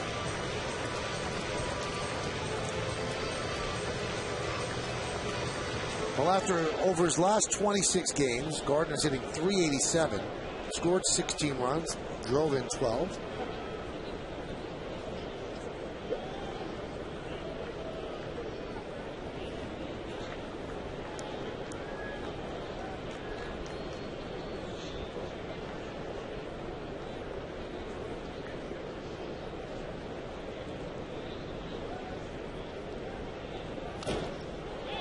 Popped up again and out of play again.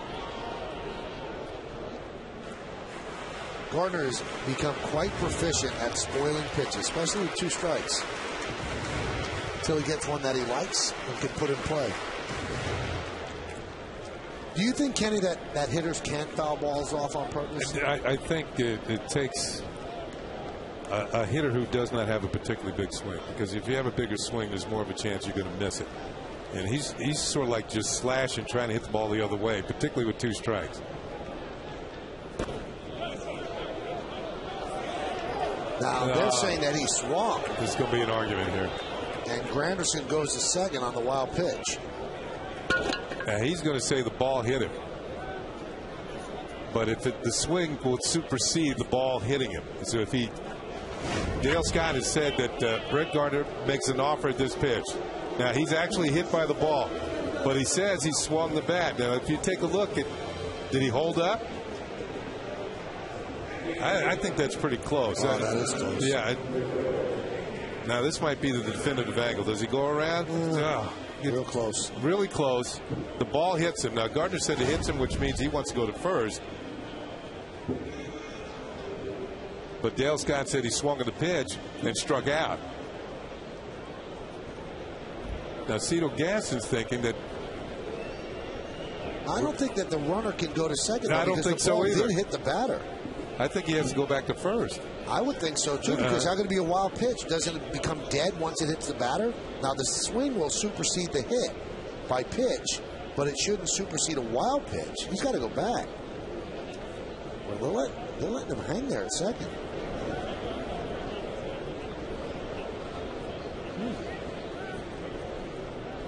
Now Molina's saying, well, how could I have blocked the ball if it hit the batter? And that's a good argument. Yeah, I think it is too, because this rule is in place. If you swing and miss, and you're thinking about running to first base with 2 strikes and the ball hits you, you can't go. You're out. The runners can't advance either. And that's to keep hitters from just kicking the ball away from the catcher. There's the what was called a 3rd strike, but they're going to let Granderson, I should say, go to second. Now, how's he go to second? I guess it's got to be on the wild pitch, but how could there be a wild pitch if it hit the batter? It's as if Molina doesn't have a fair chance to get the ball. Well, Gaston came out to talk about it, and he was satisfied with their explanation. The pitch to Pena is outside 1-0. Very odd.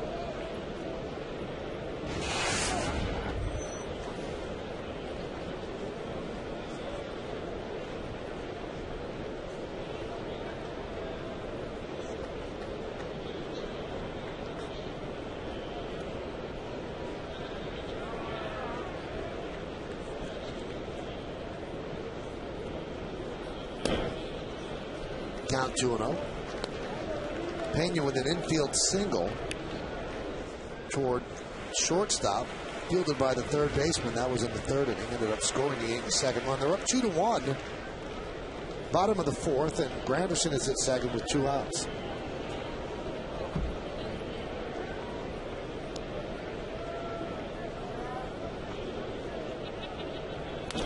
Ground ball up the middle, off the glove of a diving Gonzalez, trickling into center field. Granderson will score. RBI single for Pena, and the Yankees lead 3-1. So that decision to leave Granderson at second looms very, very large. Yeah, Pena's 2nd hit of the afternoon, and he picks up a run batted in. Molina's not happy. You can see he's walked away from home plate. He don't want to be near the umpire, Dale Scott.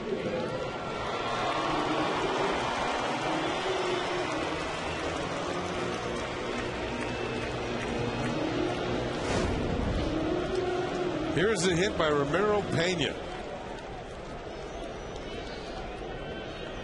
And Pena comes up with his 9th run batted in of the season. Ball just off the glove of a diving Alex Gonzalez.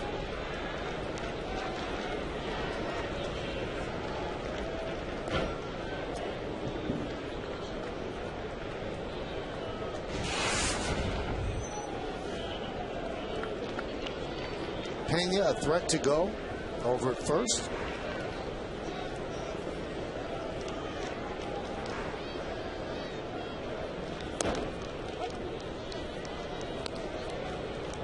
Count 0-1.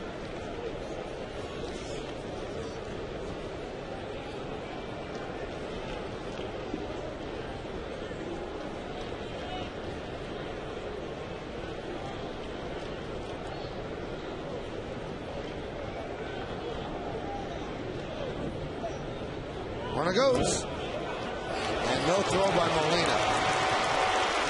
Could not handle the ball. A stolen base for Pena.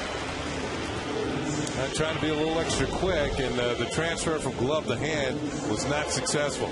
Breaking ball in the dirt. Yeah, that's going to be a tough pitch to throw somebody out on anyway. We talked about you're usually getting fastballs when you're up there with a stolen base threat aboard, and the breaking ball in the dirt pays off for the Yankees.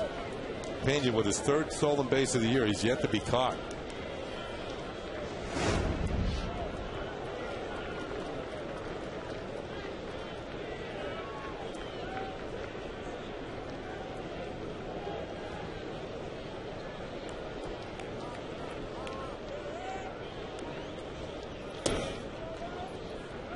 Count 2-1. Jeter struck out, then reached on a fielder's choice when he laid down a sac bunt, so he was not charged with an at-bat there. He's 0 for 1 on the homestand, 3 for 17, and his average at 281.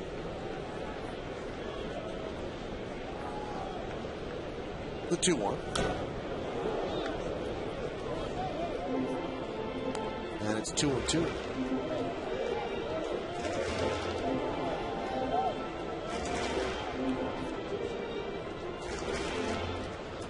You know, it appears on that play that had Granderson at second that they just ruled that the ball did not hit Gardner. Well, then they were really wrong. Yeah, they were wrong, and it actually benefited the Yankees because Granderson was able to stay at second base.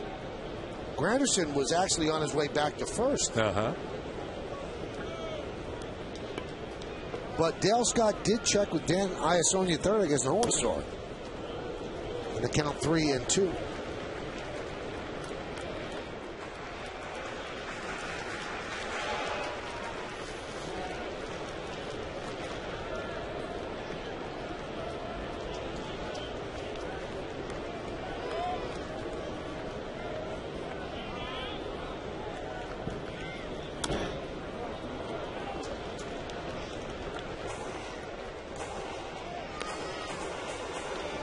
The Yankees have run the pitch count up there for Morrow.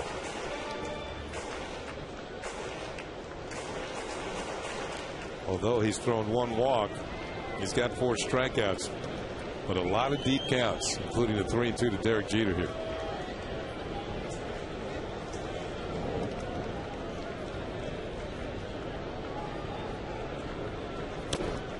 Swing and a foul tip held on to by Molina, and that will do it. But the Yankees get a run on 1 hit, no errors, and 1 man left on base. We played 4. It's 3-1 Yanks.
Thanks, Newman. We'll talk to you a little bit later on in the 7th inning and then on the post-game show with Kim Jones.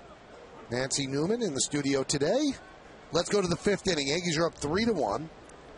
Lyle Overbay, he hit a home run deep to center field in the 3rd inning, the only blemish against Phil Hughes. And that one is driven into left center field. Going back, Gardner, and he makes the play on the run. 1 pitch, 1 out.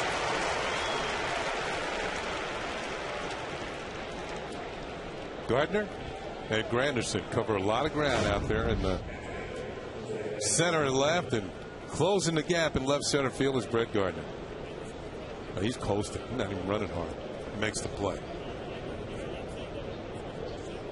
And no trouble with the sun.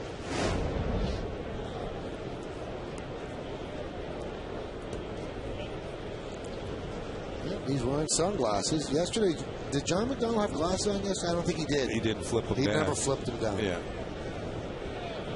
Molina swings at the 2nd pitch and lofts it to right center. On the warning track, Granderson puts it away. 2 pitches, 2 outs. Pitcher's dream. This copyrighted telecast is presented by authority of the New York Yankees. It may not be reproduced or retransmitted in any form, and the accounts and descriptions of this game may not be disseminated without the express written consent of the New York Yankees. Well, you know John McDonald's not going to swing the first pitch, so this is a free one. Wasn't it like a rule when pitchers hit, you couldn't do that? Well, what do you mean? When they were hitting, too. Oh, yeah. Well, you can't. They don't want anybody to have a 3-pitch inning. Want them to work a little bit. Yeah, that would make sense. Yeah. What was I saying? Even if the pitcher said it would make sense. Yeah, just lay this one right down the middle. He's not going to swing. He's not swinging. And he laid it right down the middle, so that's smart pitch selection by Hughes. Will he swing at the second pitch? Yes. Popped up and out of play. He's got a chance. Phil Hughes has a chance to get out of here quickly with this one, with this inning. I was thinking about the sun problems that McDonald had yesterday on that fly ball left field. You think his sun is 93 million miles away. Something that far away make a lot of trouble. A lot for the left fielder at Yankee Stadium.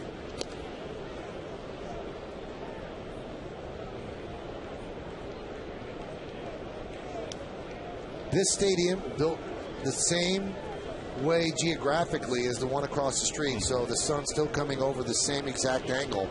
And left field at the old Yankee Stadium was a bear, and the same thing here.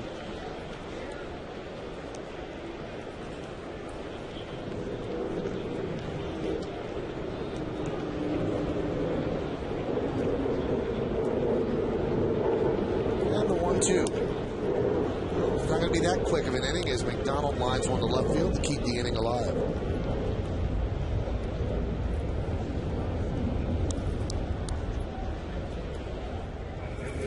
Let's take a look at the results of the Toyota text poll. You've been texting us at 58772, and the question was, should Steven Strasburg be an all-star? Here's how you voted. 78% agree with us, no, and agree with Charlie Manuel, the Philly manager, and the National League manager.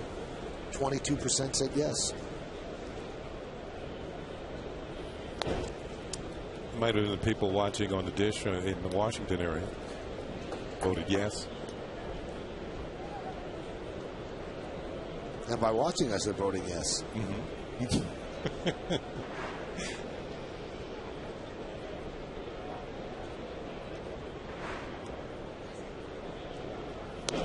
Yeah, Mike and I travel all over the country, all over 2 countries. It's amazing the number of people who check Yankee baseball out on satellite dishes. We appreciate it. Well, the extra inning package has really made all of the regional sports networks national in a sense. If you get to see every single game wherever you might be located. So if there are Yankee fans in Arkansas, you can get the baseball package. Yeah. So we appreciate it. Yeah, cable systems do that too.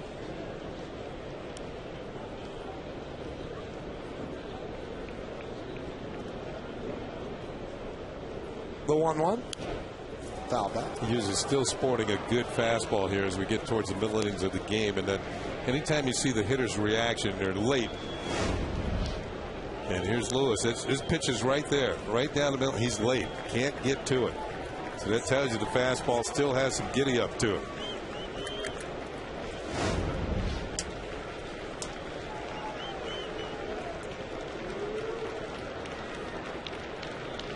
The 1-2.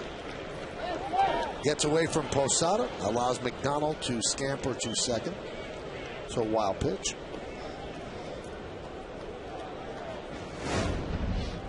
Here's another look. Posada did get a piece of it, but couldn't keep the ball in front of it. Glances off to the side, but plus he looked like he had a slight hesitation, but able to find it. This is in Yesmo. As you can see, the ball hop off to his left.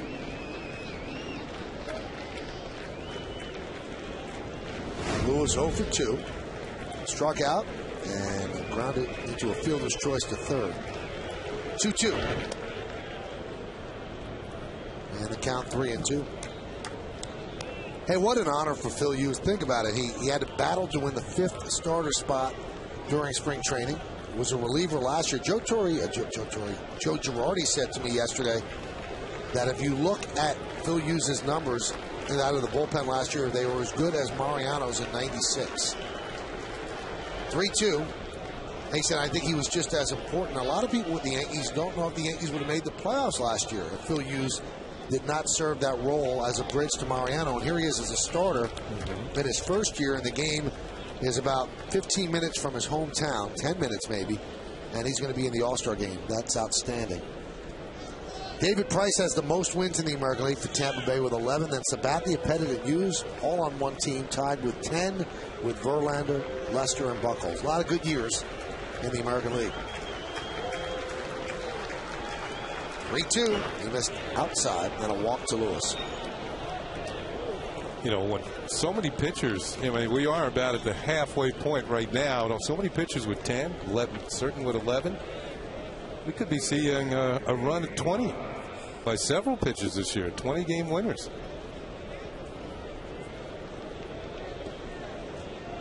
Including Andy Pettit, who was a former 20-game winner. Now, in terms of all the pitchers that were selected, Kenny, David Price won the player vote. He had the most votes of any of the pitchers, so the number one pitcher selected. I don't exactly know when he's going to start. He started yesterday, didn't he? So if he started yesterday, he's going to start Wednesday or Thursday, same as Andy Pettit, so he could start the game.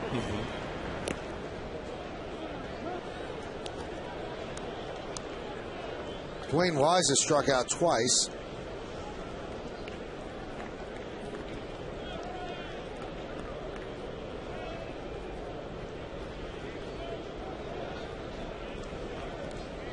The pitch.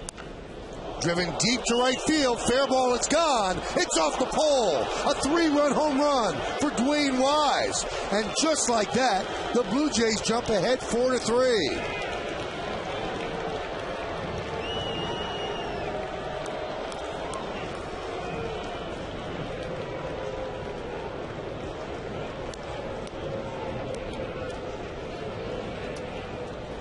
Well, that got this stadium very quiet. Yeah, that was a breaking ball. And when you look back at the way this inning has gone, 2 quick outs, base hit on a breaking ball by McDonald, then the walk, and then a home run on another breaking ball that was right in the middle of the plate from Phil Hughes. And a strike to Gonzalez. This one kind of just rolls up there. It was just a matter of whether it's going to be fair or foul. It was hooking, but it's going to hit the pole.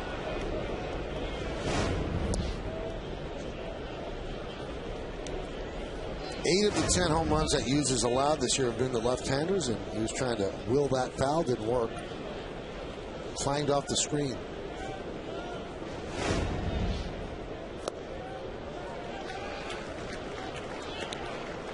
I guess it can't clang off the screen. It can clang off the pole. I guess it bounced off the screen.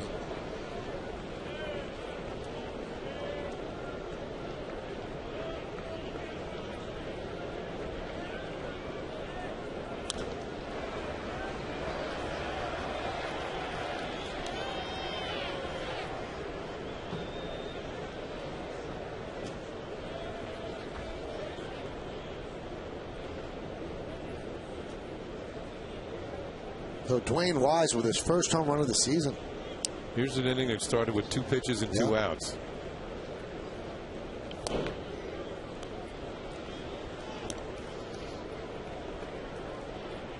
Yankees would love to win this game. It would give them a 3-3 homestand. They lose. 2-4 is not good. First 6 starts of the season for Hughes was perfect. Last 8 starts, high ERA. Now it's popped up. Ramiro Pena, fighting the sun, puts it away for the final out. But not before, with 2 outs, the Blue Jays score 3 runs on 2 hits, no errors and nobody left. The big blow, Dwayne Wise kept it fair and gave the Blue Jays a 4-3 lead.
Pictures brought to you by Fios TV, Internet, and Phone. This is Beyond Cable. This is Fios. Javier Vasquez will go for the Yankees 6 and 7, 5.11. Ben Sheets for the A's 3 and 7, 4.98. Our coverage from Oakland begins at 9:30 with the pregame show, and then Ken Singleton and John Flaherty call the action. First pitch right around 10:07. So Javi Vasquez will try to get back on his winning ways. And he is facing a very weak-hitting A's lineup tomorrow. But the A's can pitch.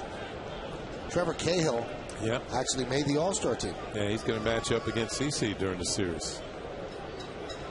Dwayne Wise with a 3-run home run. The difference in this game right now is Toronto leads 4-3. Nick Swisher leads off. Swisher, Teixeira, and Rodriguez. Well, Brendan Morrow was down 3-1. Now he's got a 4-3 lead. Let's see how he reacts here in the bottom of the 5th inning.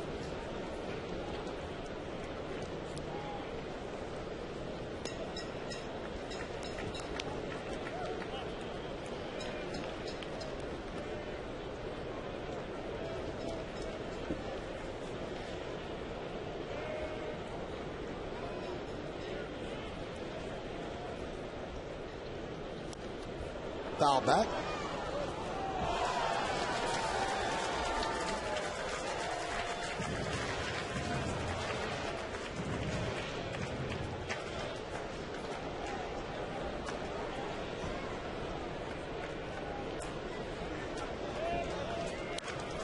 Line drive, a base hit to right center off the bat of Swisher.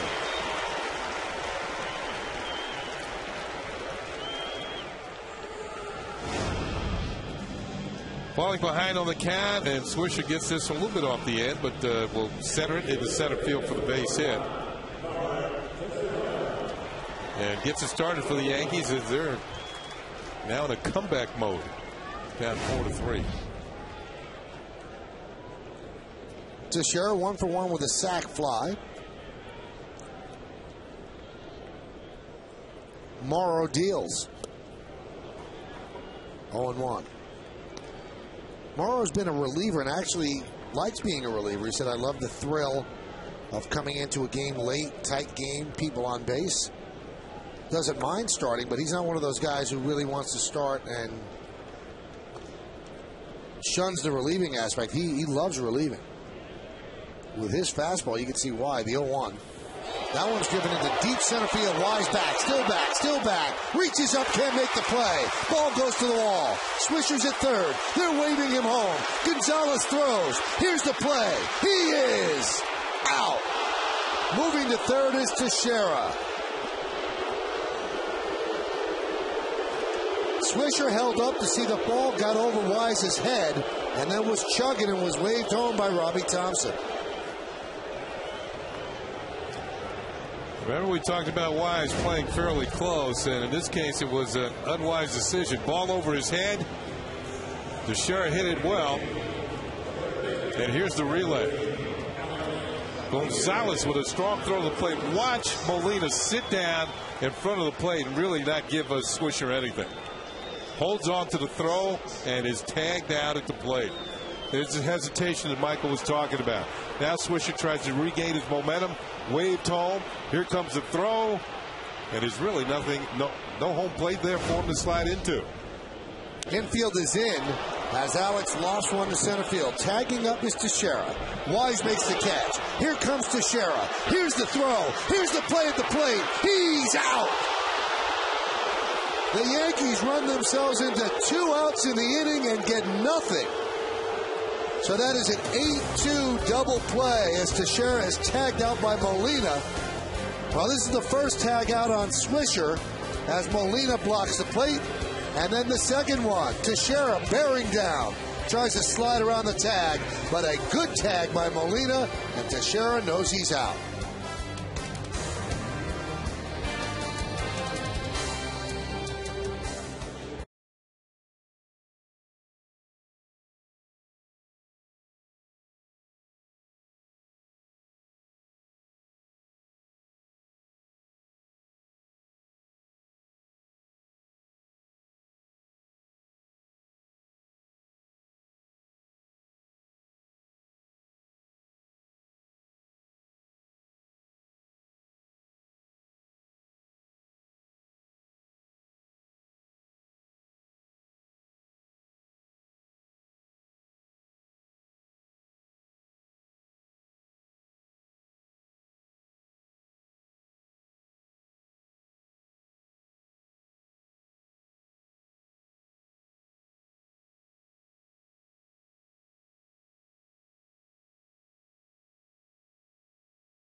Well, let's take a look at the IOTV HD Super Shot as the Yankees run themselves into 2 outs on the bases. And this is the final one, Kenny. Well, watch the glove. No, this is the first one. Yeah, that's Swisher. Swisher being tagged out. You can see Molina sit down right on home plate. Bautista pops one up. Pena will put it away for the first out. Good job by Molina blocking home plate. And here's Teixeira. Doesn't really get a chance to block it, but see the tag. He makes him go around, which means he doesn't have a direct route to home plate. And Tex, watch his left hand. He's reaching for the plate, but the tag is on the back before the hand can get there. And all that is on Yesmo. So 2 ways of blocking the plate by Jose Molina. Fouled away.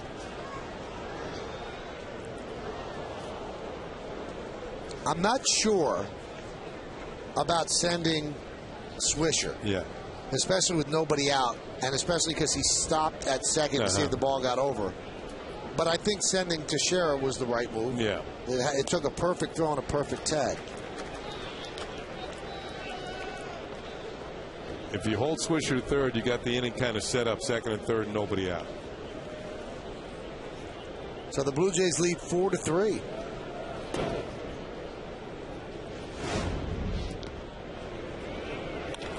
And here's where, as he holds up here to make sure the ball clears the center fielder wise, that's when you might start thinking, you have to watch the relay throw. And it was a good one right there. He could have held him up. He had time to. He was hitting third, Kenny, when the ball was settling to Gonzalez's glove. Yeah. I mean, you still got 90 feet to go, and Gonzalez just has to get rid of the ball. I mean, it was close, but you got a catcher who's not afraid to block the plate. Gonzalez has a strong arm. Right there, Gonzalez has the ball. Yeah. So he's about 8 feet away from third. So he's got 82 feet to go. Gonzalez just has to throw the ball. The 1-2 outside. And here's the throw. It was a good throw. One hop and just a great block of the plate by Molina. 2 in a row by him. Jose Molina's in the big leagues because of his defense, and he just showed it right there.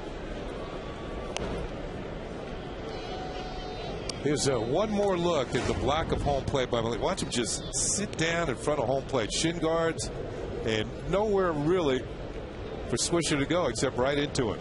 And it's just a matter of whether Molina holds on to the ball, and he did.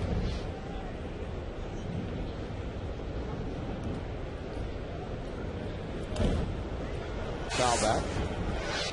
You wonder, he's got the shin guards, and you can see that Swisher slid right into his shin guard. If a runner's going in with a slide feet first or even head first, catcher doesn't care. He's not going to get hurt. Now, if you want to knock the guy over, that's a different story. Then there's some trepidation. Both Teixeira and Swisher, especially Swisher, had a chance to plant Molina. I don't know if Teixeira did. That one is driven deep to right field. Swisher back. He's on the track, looking up. See ya! A home run off the bat of Adam Lind. Third home run allowed by Phil Hughes, and the Blue Jays lead 5-3.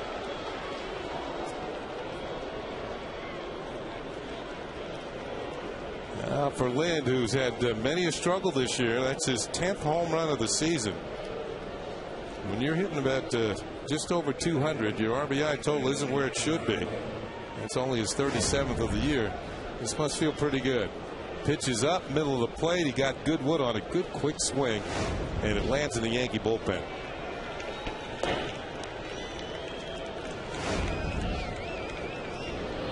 There's another. It had that sound off the bat.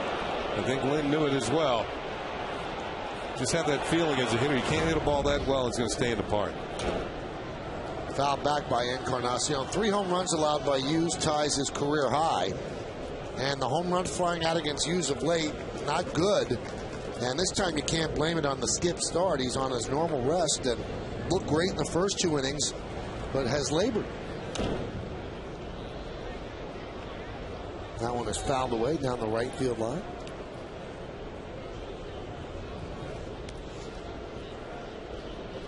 David Robertson getting ready.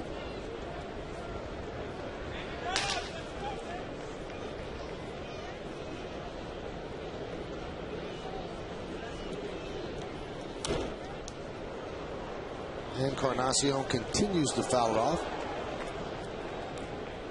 We've seen a lot of foul balls against Hughes in his last 5-6 starts. I don't know if he doesn't have that late hop that he had early, but he's not been able to put people away. Yeah, the high fastball, and sometimes pitchers who throw like him get a lot of fly balls.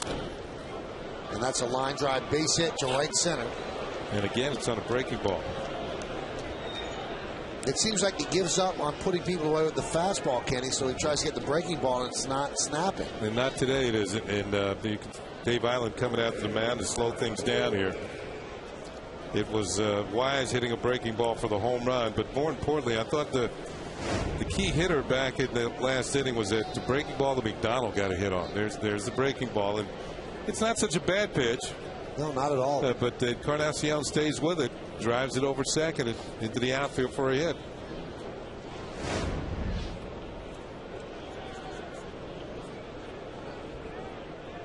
Home games through today, 11 home runs he's allowed, and his ERA 2 runs worse than it is on the road, where he has not allowed a home run. Now, home games still 6-1, but one thing that we said about Phil earlier, gets a lot of offensive support from the Yankees, and that's gone a long way toward that 10-2 record. Yeah, he's going to need that to break through in the win column today. The Yankees are going to have to rally once again.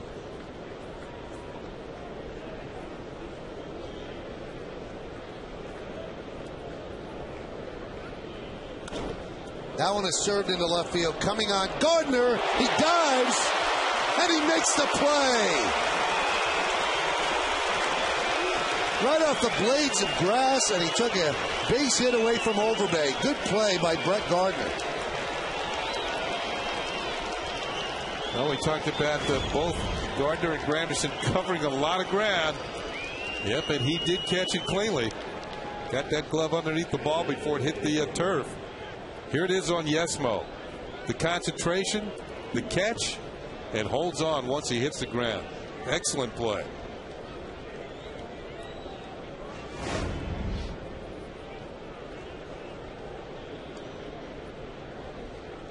We told you about how the team scores for Hughes. Well, how about this? They score an average of 8.49 runs. So let's round it off.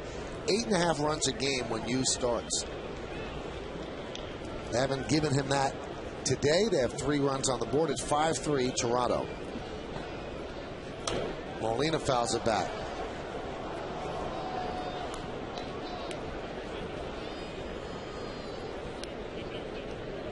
We talked about Molina's defensive ability. He was Yankee fans remember him here in New York with the Yankees. Got a World Series ring last year. But he's also hitting .297 this year, which means the opportunities he's get, he's making some contributions with the bat.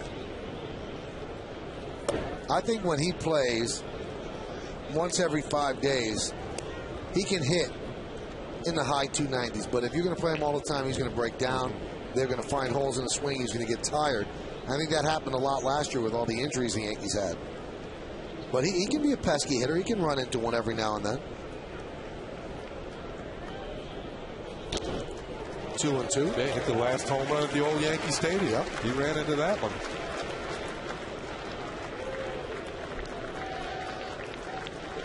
Well, Hughes is about to deliver his 100th pitch of the afternoon. Encarnacion is at first. 2-2 count on Molina. Yankees trail 5-3, top of the 6th. The pitch. And the count is full. John McDonald is on deck.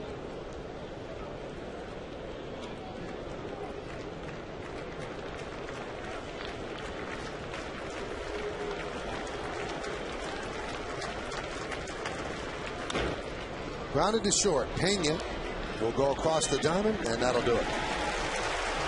Well, our friends at Miller High Life are proud to be showcasing their partnership with the Iraq and Afghanistan Veterans of America during America's favorite pastime. Here's a sneak peek at how we can give returning vets a piece of the high life.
Hear Joe's thoughts on the week series against the Mariners and the Blue Jays. Plus, get a preview of the upcoming West Coast road trip. It's a new Joe Girardi show today after the postgame only on Yes. And then following the Joe Girardi show, Yankees on Deck, presented by Tops Attacks. So good stuff after this, but there's still plenty of game to go. As we go to the bottom of the 6th inning, Yankees with 3 home runs by the Blue Jays are down 5-3. Yankees have out-hit the Blue Jays, but those home runs have made the difference, Kenny. Yeah, this is what you saw early in the year from the Blue Jays. They're the top home run hitting team in the major leagues. Their pace has slowed somewhat of late, but they're having a reprise here this afternoon at Yankee Stadium.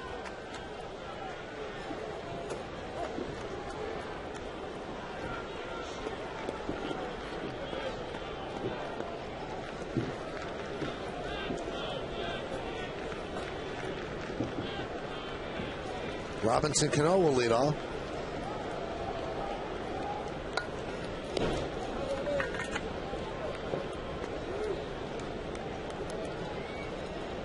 You had the feeling that last inning, Morrow was in the process of giving the lead away. Now he has an extra run to work with. 2 Yankees thrown out at home plate.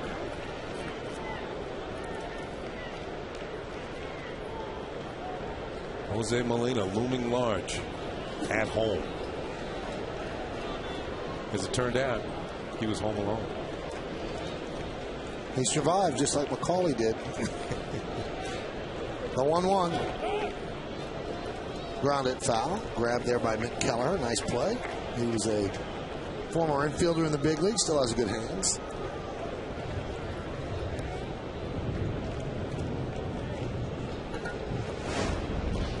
Look at that smooth. Looked it right into the hand.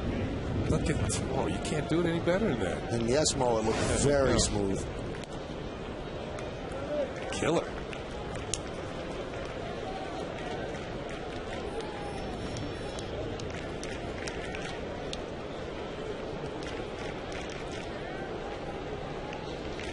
The 2-2. Fouled away. Yeah, Kelleher's done a great job with the infielders, including Robinson Cano. You know, we've seen Robbie make some great plays this year, but I don't know if Robinson Cano has been any better at this point in any season than he is right now. Not only with at the bat, he's having a great year, but in the field. The 2-2 is about to be delivered by Morrow. Cano continuing to battle. And Cano has made just 1 error this year at second base. And it's not like he's not getting to the plays. You know, a lot of those fielding percentages can be bogus sometimes because there's a lot of players who don't make many errors, but they don't get that many balls either. So Cano does have the range, and for him to have just 1 error through halfway point in the season, pretty darn good. The 2-2. I wonder if the Blue Jays have an advantage with Molina behind the plate because he really knows this Yankee lineup very well. There for a couple of years, he knows their weaknesses. Now the pitcher has to execute, but in terms of calling the game, yeah, you think Molina has an edge.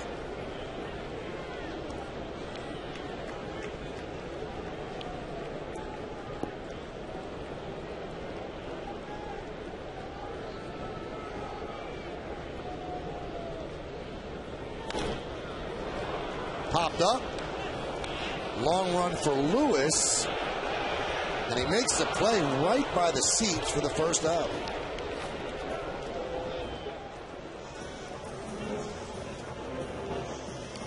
And getting back to your point about Molina, as we watched Fred Lewis get over near the wall and outreach the fans for the ball for the out. You're right. When you're a backup catcher, you're watching the whole game, not just the other team. So I'm sure he didn't come to the stadium on days when he wasn't catching just to eat his lunch. He was here to be a catcher and be in the game as if he were playing.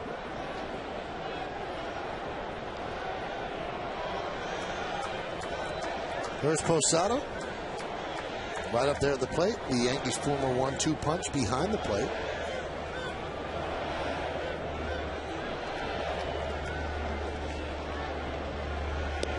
Pitch is high.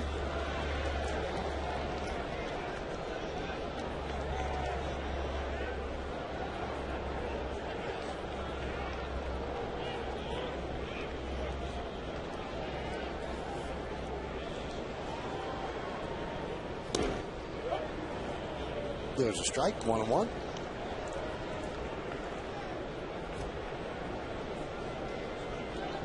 Morrow is sneaking up on the 100 pitch mark. Hot shot up the middle. Ooh. Almost hit Morrow, almost hit second base. You can't hit the ball harder than that. Posada with a 1-out single. Man, that was close. The reaction was a little late by Morrow as this ball is a hot shot. Ooh. That was a screamer. That's so scary, Kenny. Because he reacts. He didn't actually. Oh, that was just over his shoulder and into center field for the hit. I was going to say, but the season. Oh, man, it's scarier and scarier. Granderson fouls it back.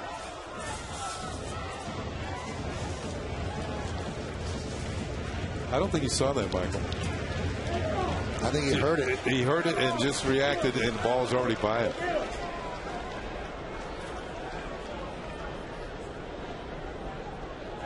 Sean Camp up in the Blue Jay bullpen. Grounded foul outside of first. Grabbed there by Overbay. Yankees are in first place on July 4th. Significant? Yes. Why? Well, the Yankees have won the American League East title in each of the past 7 seasons in which they led the division on the morning of July 4th. And those are the standings right now, a half game ahead of the Red Sox. They won in 96, 98, 99, 2000, 1, 2, 3, and 4. The last time they didn't win the division under those circumstances was back in 1987. And check this out, Kenny. They led the American League East by 4 games on the morning of July 4th in 1987. And they finished the season in 4th place, 9 games behind the Tigers. Ooh.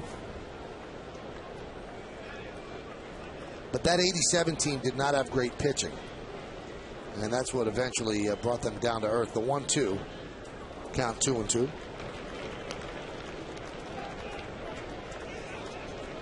Well, we saw it last year as Cito Gaston, Bruce Walton, Ligon.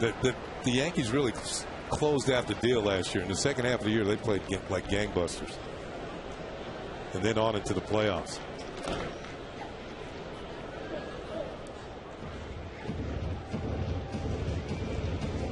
I was about to say that the season high in pitches for Morrow is 112. Now he's at 105. That's why you see the bullpen going.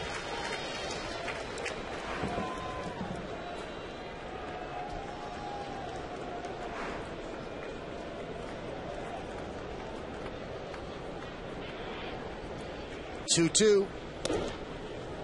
Missed with the breaking ball inside. Morrow wanted that one. Might have been a little upstairs. And also maybe a little inside. You see Molina trying to just deftly bring it back towards the strike zone. 3-2. They'll do it again. Posada was not running on 3-2 with 1 out. You have a hitter at the plate that fairly high strikeout totals, and Posada's not particularly fast, so that's a combination for a swing and a miss and throw him out double play. And inning's over. You don't want Morrow at this point. He's tiring. You don't want to get him out of an inning quickly. 3-2 again. Swung on and missed. Got him swinging. 2 away. Looked like he might have chased. This ball's well out of the strike zone. And Granderson in the swing mode, it couldn't even reach it. It was that far out of the zone. We mentioned this the other day that when the Yankees scored 11 runs of walks and a hit batter up and got hit by a pitch, kind of fueled that inning. That helped put extra men on base to be driven in. And that's why walks are so important to keep innings going.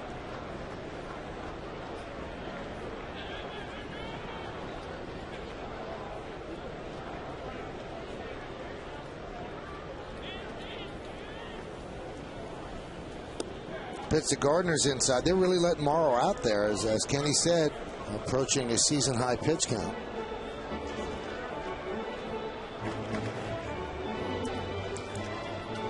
Bruce Walton going to slow things down a little bit.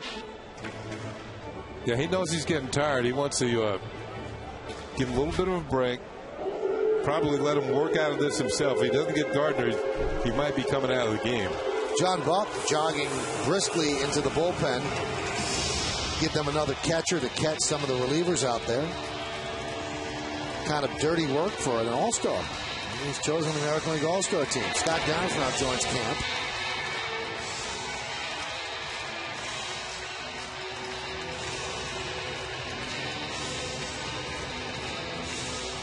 Buck decided to go across the field. You can go underneath the stands, but he wanted the shortcut, and Walton gave him time to do that.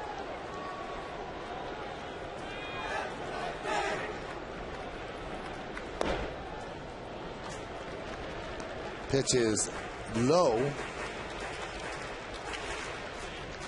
to Gardner.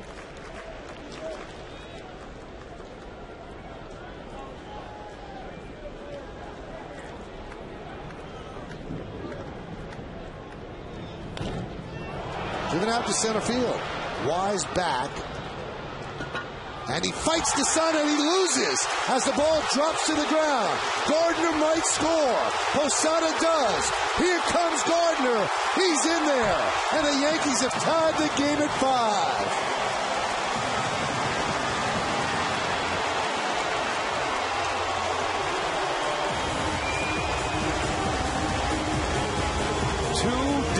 In a row, a Jays outfielder has been thwarted by the sun.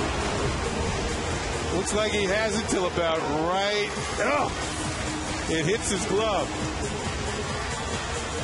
This is going to be an interesting scoring decision. Yesterday was a double, then 3 runs batted in. Now the ball actually hits his glove, so he might get an error. On Yesmo, off the fingertips. And with Gardner's speed, he's not really busting it. He thinks he's out. But about right here, he sees there's trouble. Man, can he run. Bringing home the tying run. It's 5-5. Now there's a question on whether or not he touched third. They're going to appeal. He came very close to cutting the inside corner. And the third base umpire, Dan Iasonia, is going to have the ultimate decision. You can see Encarnacion is waiting for the appeal. Now they give Gardner a home run, and they say he did touch third. So it's not an E8, it's a 2-run home run for Gardner of the weird variety. And take a look, did he touch third? You're trying to cut the bases as close as possible. Wow, he must have just nipped it. Yeah, I think just as he was pushing off the bag and headed for home, he got it. That's his second career inside the park home run. And the other one was against Minnesota, and Jesse Crane was on the mound. Well, we told you that Wise was playing shallow, so not only was he fighting getting back, but then he's fighting the sun, and it's a fight that he lost, the same fight lost by John McDonald with A-Rod up yesterday. It's almost like yesterday's scoring decision influenced today's. It was the same sort of play. They both seem to have it until the last little bit, they lose it in the sun. I believe, Kenny, in that instance, I mean, I guess you don't want to penalize the player because of the sun, but there should be a team error. That a pop-up should not be a home run. And what A-Rod hit yesterday shouldn't be a 3-run double. It just shouldn't be. I think that's the perfect place for team error, because why should you penalize the pitcher for getting a pop-up? I mean, that's an easy fly ball to center field, and Morrow now has given up a home run. That's silly. Yeah, yesterday, if we're going to look at today's play, this one actually makes contact with the glove. Right. Yesterday did not. But I think because they both were plays that were influenced by the sun, outside influences, you call one a hit, you got to call the other one a hit. Wow. What if a ball hits a clump of dirt and takes a bad hop and the shortstop bobbles it? Is it a base hit? No, it should be an error if it's dropped. Usually bad hops. If you can see it, they'll call it a hit. Swung on and miss. Molina gets an angle, and that's going to do it. Wow. A very, very strange inning. 2 runs, 2 hits, and the sun has been really an enemy to the Blue Jays yesterday and today. The Sun on the Yankees side as we go to the 7th, 5-5, and the Sun with 2.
You want to take it? Well, we're going to take another look at the play in center field off the bat of Brett Gardner. Here's the swing. It looked like a lazy high fly ball that was going to end the inning.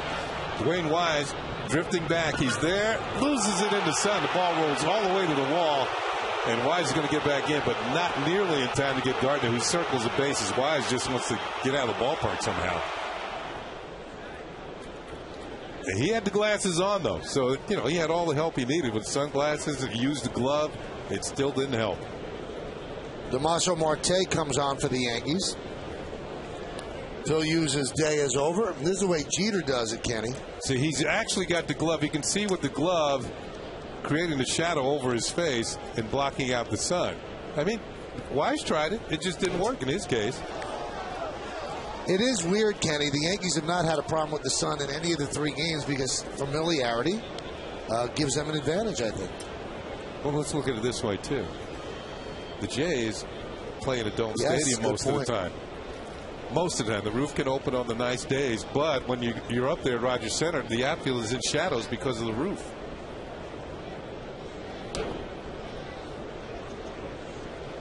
Joe Girardi makes the call to the bullpen, brought to you by AT&T. Rethink possible.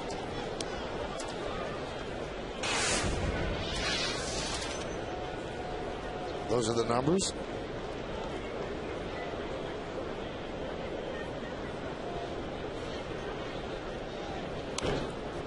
That one is lined into left center field. And Granderson has been taking a couple of very odd routes, but he has not misplayed a ball yet for the first out. Well, it shows you what he did. He was reaching across his body, then he has to reach back the other way. Whoop, wait a minute. Change horses in midstream and still makes the play. Now, I would give you a million guesses, Kenny, if you could tell me the man who had the last inside the park home run against the Jays, and I don't think you'd get it. I know it wasn't me. It's somebody who was probably slower than you. And you aren't very slow, but this guy's slower than you. Verizon Wireless scoreboard at 5-5. Can you give me a team? Yeah, I can give you a team. No, I can't give you the. Yeah, okay. Oh, Posada looks like he got hit there. Oh, man. All right, the team is Milwaukee. Ted Simmons? Prince Fielder. Prince?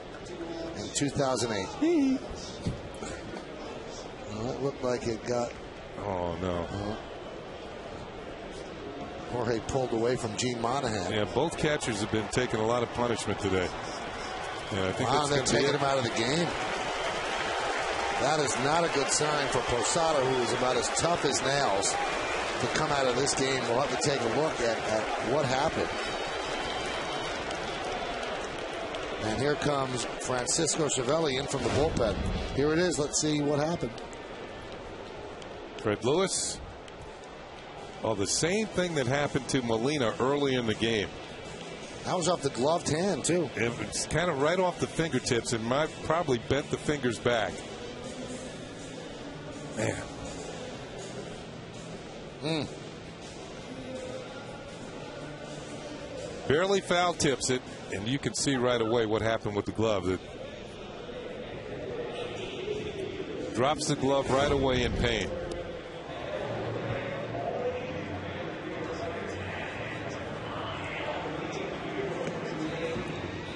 And Tony Pena, Yankee bench coach, is warming up Marte. Boy, he was some catcher. Yeah, cool. Multiple gold gloves for Tony Pena.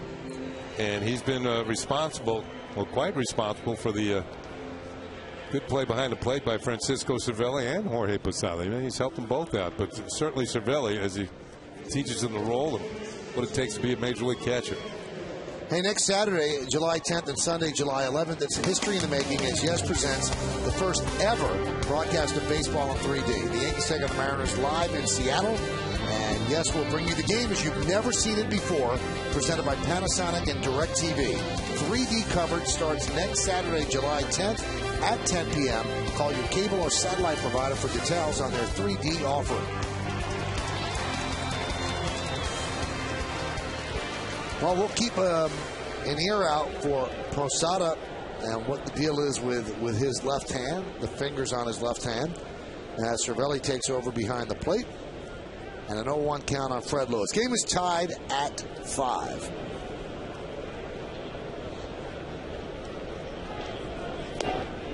Good breaking ball.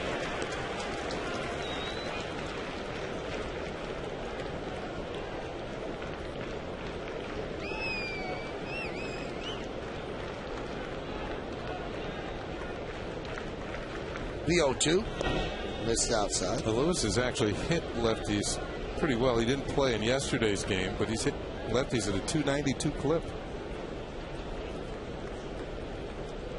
A little bit better than he's hitting right-handers. 280 overall. Pitch high. So Phil Hughes went 6. He will not be involved in the decision, but he gave up 3 home runs. Had some problem finishing off batters, and his breaking ball got hit. 2-2. Fouled away.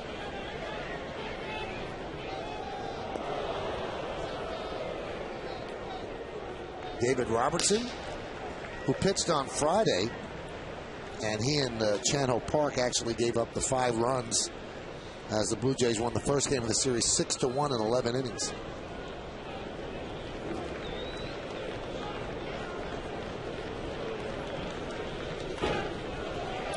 Think about it, Posada's had a rough year with foul tips. The ball was foul tip off his foot, cracked the bone in his foot.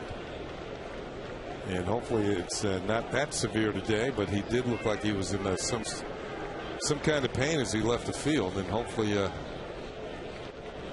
it won't be all that bad concerning the Yankee catcher. Very important to the Yankees over the years, and certainly again this year. The 2-2. Swing and a miss. Lewis down on strikes. Let's check out the Blue Jays in-game box score, brought to you by McDonald's. You got the home run by Wise, a 3-run shot off the right field foul pole. Adam Lind a home run. Lyle Overbay a home run. John McDonald has scored a run, and there you have it. That's the scoring for the Blue Jays.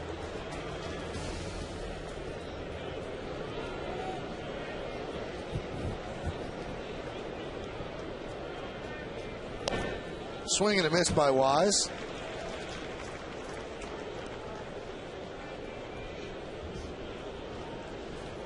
Wise is 1 for 3, 2 strikeouts, and that home run on a breaking ball. Strike.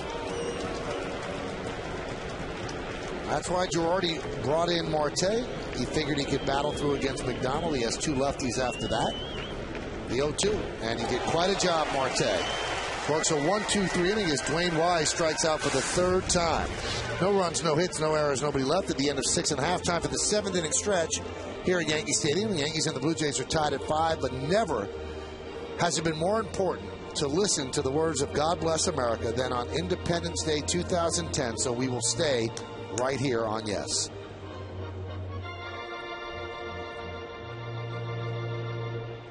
Your attention, please, ladies and gentlemen. Will you please rise and remove your caps?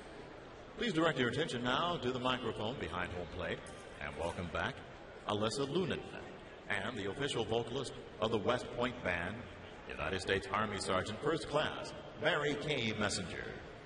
In honor of the servicemen and women stationed around the globe, they will now perform God Bless America.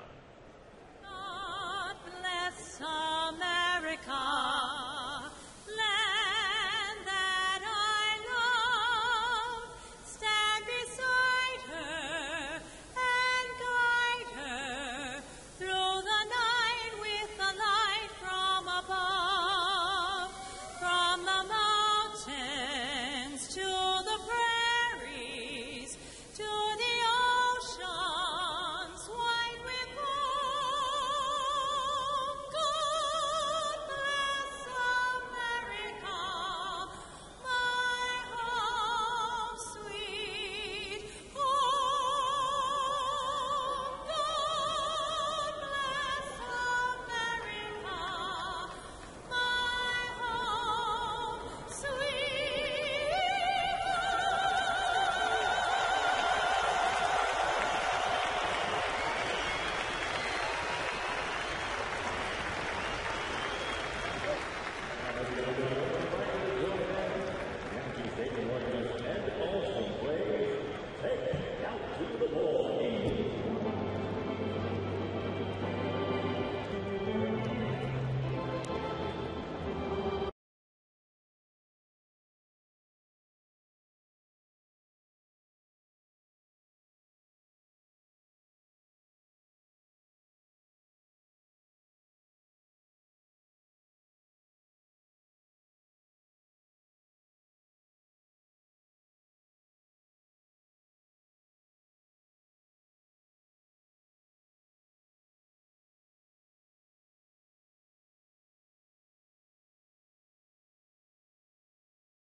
On the WB Mason postgame show, but still a lot to go before then as we head to the bottom of the 7th inning. It's a 5-5 game, and a new pitcher for the Blue Jays is Sean Camp, and he's had quite a season. 25 strikeouts, only 32 hits at 42 2/3 innings. Reliable pitchers out of the bullpen for Cito Gaston. Here's Derek Jeter.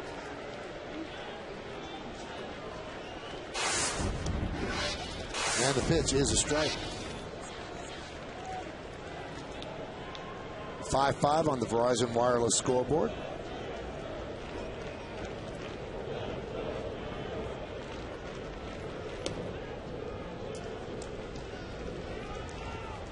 18 of Camp's last 20 appearances have been scoreless.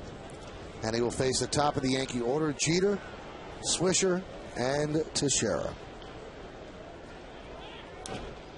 And that includes his appearance in the opening game of this series. Pitched a scoreless inning in the third.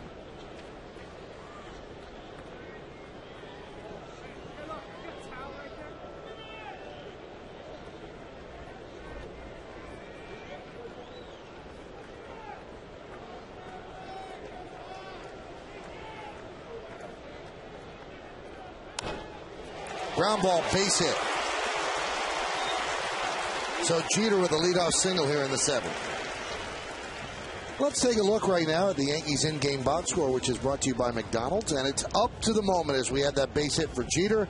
Nick Swisher also with a double. Mark Teixeira is 2 for 2 with a sac fly. So a double and a ribby. Alex Rodriguez has a ribby. Robinson, Cano, and Curtis Granderson, the only ones not in the party, but Granderson has scored a run. And Brett Gardner, 2 for 3, and his inside the park, Sun-aided home run has tied the game at 5. So let's see if Swisher bunts.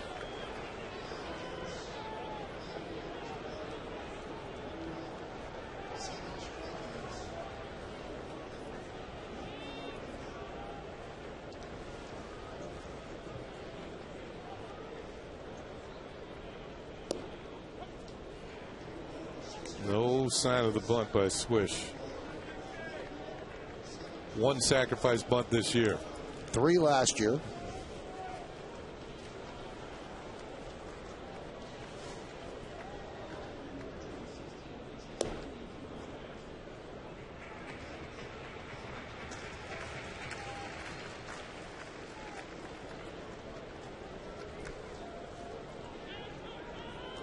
Nick Swisher is part of a group of 5 that will be voted on for the 34th and final spot on the All-Star team.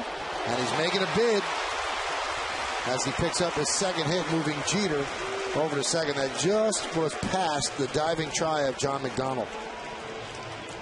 Speaking of that, the All-Star voting isn't quite over yet. Today through Thursday at 4 p.m., you can vote for the 34th and final player for each league roster. Go to Yankees.com and cast your All-Star game final vote for the final 2 All-Stars for the game in Anaheim. Vote at Yankees.com today. So that single by Nick gives him 2 on the game. It's 23rd multi-hit game of the season.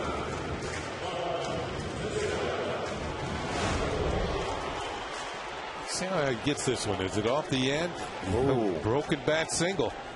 He makes the trade, though. Yeah, he would, especially because he's come back with 2 hits in his last 2 at-bats. Teixeira rips one to right field. It is a base hit. It goes down the line. Cut off there by Bautista. Jeter scores easily. Swisher's at third. It's an RBI double for Teixeira. His 3rd hit of the afternoon. And the Yankees lead 6-5. Mark Teixeira is now 9 for his last 20. And he drives in his 2nd run of the afternoon, and the Yankees have the lead. Right in the middle of the plate, stays back, rips it into the corner. And we mentioned how well Sean Camp has been pitching. The Yankees are set up here, 2nd and 3rd. Nobody out. They already have a run in.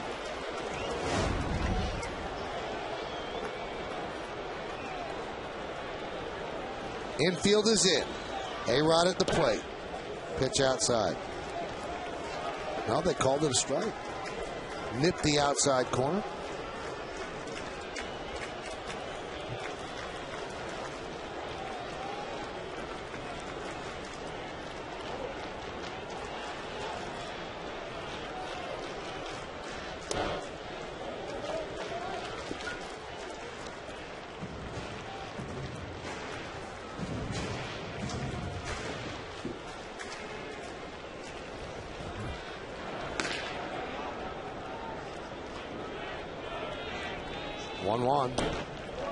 Yankees would like to tack on some runs, make it a little easier for their bullpen, which has been a little shaky of late. You've got Swisher at 3rd, and Teixeira is at 2nd. Teixeira went from May 9th to July 2nd without a game with 2 extra base hits. Now he's had 2 extra base hits in each of his last 2 games. And slowly the average is creeping up. Tech's now at 244. He'd been under 230 for the longest time. Plus, he's starting to hit from both sides of the plate. Makes him doubly dangerous. Check swing. Did he go? Yes, he did. So Alex down swinging with 2 runners on in the infield in. He's going to come in. He thinks this is a fastball, but it's actually a slider and couldn't hold up. Yeah, I get the feeling Cano's not going to get a chance to hit here. On deck is Cervelli now, not Posada. Remember, Posada left the game with the injury in the top of the inning, so it makes sense to walk Cano. Now, Cervelli's been great, though, with runners in scoring position all year, but it's still a better bet to go against him. And if they want to, they can lay back and play for the double play and try and get out of the inning.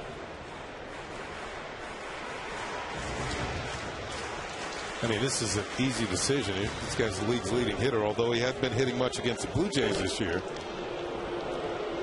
And he's also 1 for his last 13 with his 0 for 3 today, but this is the move that makes sense. But let's look a little deeper inside the numbers. Cervelli is 6 for 10 with the bases loaded in his career with 16 runs batted in. So he has that going for him.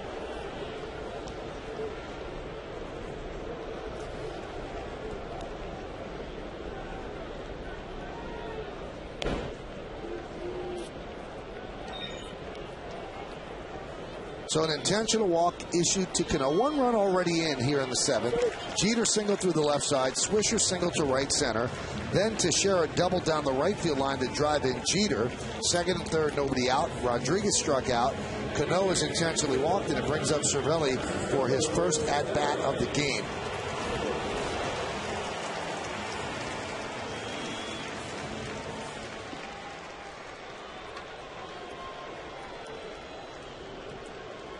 Kenny, they keep the infield in now rather than trying to play for the double play. Well, maybe they're taking into account Cervelli's ability to run. No, he's not Maury Wills.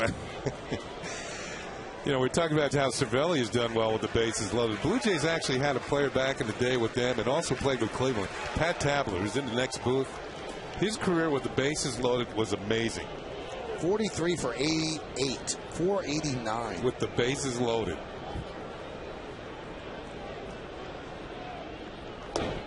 He had 108 RBIs in those spots with 43 hits. Wow. No pressure on him.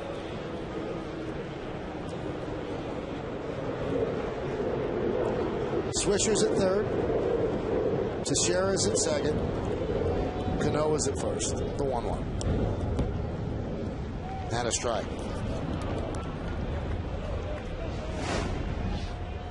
Went to the breaking ball. Actually missed the target. That was a pretty good pitch to hit, but obviously Cervelli fooled with the break of the pitch.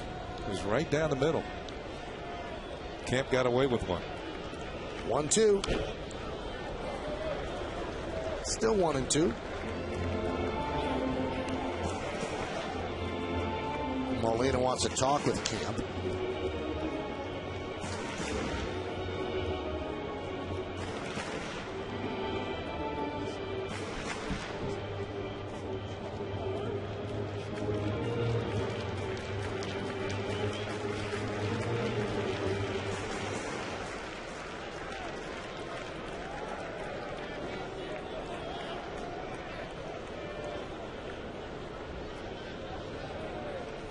By the way, Cano was walked intentionally for the 6th time this year. That's a new career high for a season. Popped up. Right field. Bautista makes the play, runs into the wall, fires home. Here's the play. He is out. They get Swisher for the 2nd time in the game trying to score. What a throw by Bautista for the 9-2 double play. The Yankees get a run. 2 hits and 2 left. Watch this throw by Bautista. He throws a bullet on 1 hop, and Molina with the quick tag. Swisher thought he was safe. He might have been right.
directions to try to knock the ball loose. To make them feel at home, yes. right? Yeah. Or maybe get yourself safe.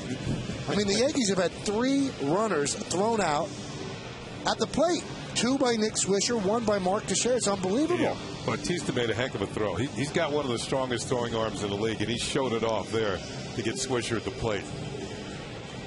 Pretty special throw and a good tag by Molina. Yankees Baseball on Yes is brought to you in part by J&R Music and Computer World and by Ford, the official truck of the New York Yankees. All right, so the Yankees have themselves a 6-5 lead. Could have been more. Camp escapes relatively unscathed, and now they turn it over to Jabba Chamberlain, who struggled on Friday against the Blue Jays. A 1-0 lead handed to him by A.J. Burnett, and he couldn't hold it. Became 1-1, and then in extra innings, the Yankees lost. First batter he faced on Friday was the man at the plate right now, Alex Gonzalez, who was robbed of an extra base hit by Brett Gardner.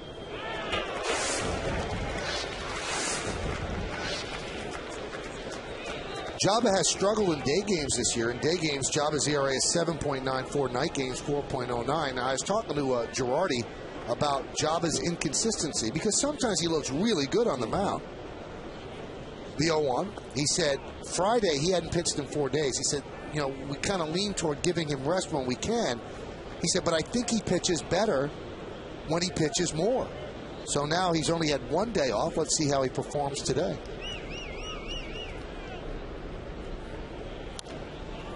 You know, you made a really good point, 98-mile-an-hour fastball. Yeah. That Gonzalez long drive that was hauled in on a great catch by Gardner might have kind of scared Jabba out of his routine because he didn't look the same after that. Well, he looked a little tentative. The counts went a little deeper. He ended up walking Bautista, who scored the run that tied the game. Yeah, I know Bautista's having a good year leading the league in home runs. When you guard a 1-run lead, though, you can't be handing out base on balls. That one is lined into left center, giving chase. Granderson, he makes the play.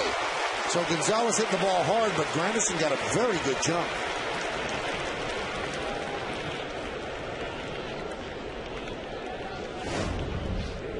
See Granderson at the top of your screen. He's almost off of the crack of the bat. And closes the gap in left center field and hauls it in. So for the second time, Gonzalez hit the ball hard. Facing Jabba Chamberlain, comes up empty. Here is Jose Bautista, who had that great throw to end the bottom of the 7th. That one is lined to left field. It is a base hit. Gardner will cut it off before it goes to the wall, and Bautista makes a big turn. He stops right there at first. So 2 well-struck balls against Chamberlain. Hey, Bautista is a fastball hitter. Loves the fastball. And that one was right there for him to pick on. And he's a really good high fastball hitter, but then he drags this one into the corner. Good play by Gardner to get to it, hold him to a long single. Well, we broke down the rest angle, Kenny. In 14 appearances on 1 day's rest, which is what he's working on now, Jabba has a 5.54 ERA. In 5 games on the second day of back-to-back appearances, Jabba's ERA is 1.93. So the more work, the better. It's a delicate balancing act, though, because you don't want to overwork him, but they've got to figure out a formula because they really need this guy. Yeah, Joe Girardi and Dave Island very rarely have any one of the relievers throw 3 days in a row out of the bullpen. It's usually 2 and a day of rest.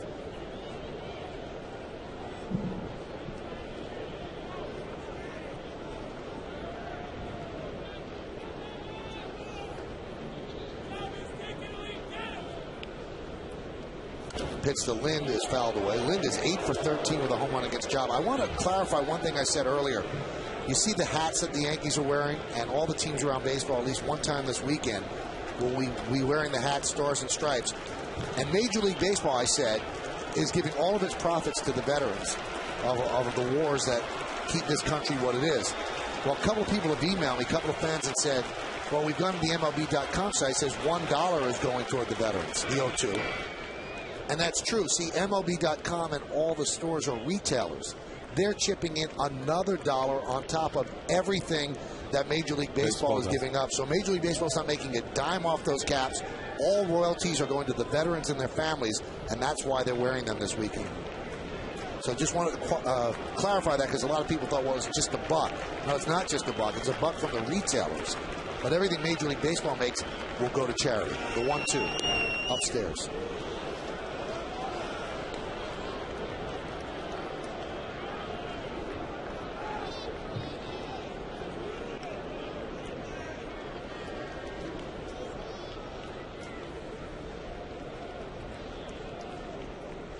There's the history between the two. As I said, 8 for 13, 1 of the 8 a home run.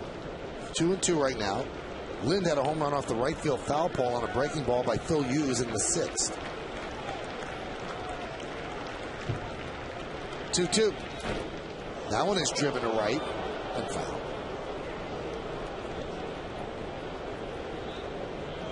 Valli goes out to talk to Jabba. That one kind of hung, and Lind was a little too quick. Keep him focused. Target's low and away, and he does not hit the target. It's towards the middle. Concentrate on the glove.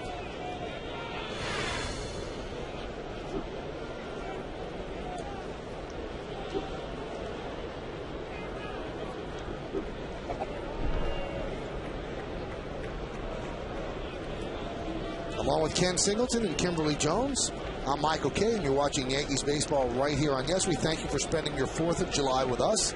It's 6-5. Yankees lead the Blue Jays in the 8th. Lind cannot hold up on that nasty slider in the dirt, and Lind down on strikes.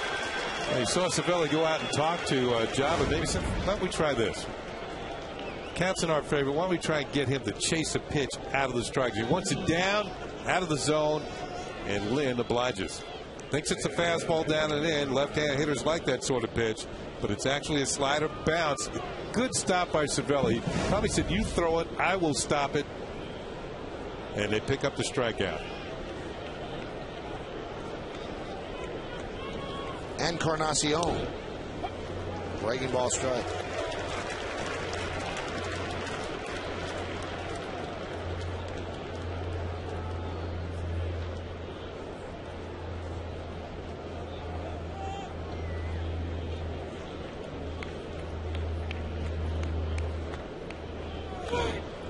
Popped up. Right side. Cano giving chase. And Nick Swisher makes the play for the final out of the 8th. So Jabba does a good job. No runs a hit, no errors, 1 man left. We go to the bottom of the 8th inning. Yankees 6-5 over the Blue Jays.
asking you to vote along with us for the Chevy Player of the Game. Text your vote to 58772. You can vote online at yesnetwork.com. Today's candidates are number 1, Brett Gardner, number 2, Ramiro Pena, number 3, Mark Teixeira, and number 4, Dwayne Wise. You can vote now, make your voice heard. Standard text messaging rates apply. Curtis Granderson will dig in against Scott Downs, the new pitcher for the Blue Jays, as the Yankees lead 6-5.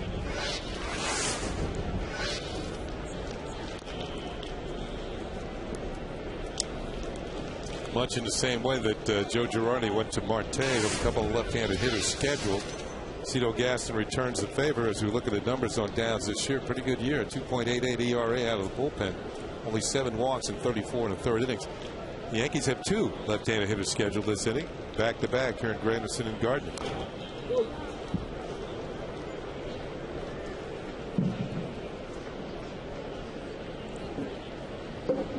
I did some investigating, Kenny. You've done it before. Yep.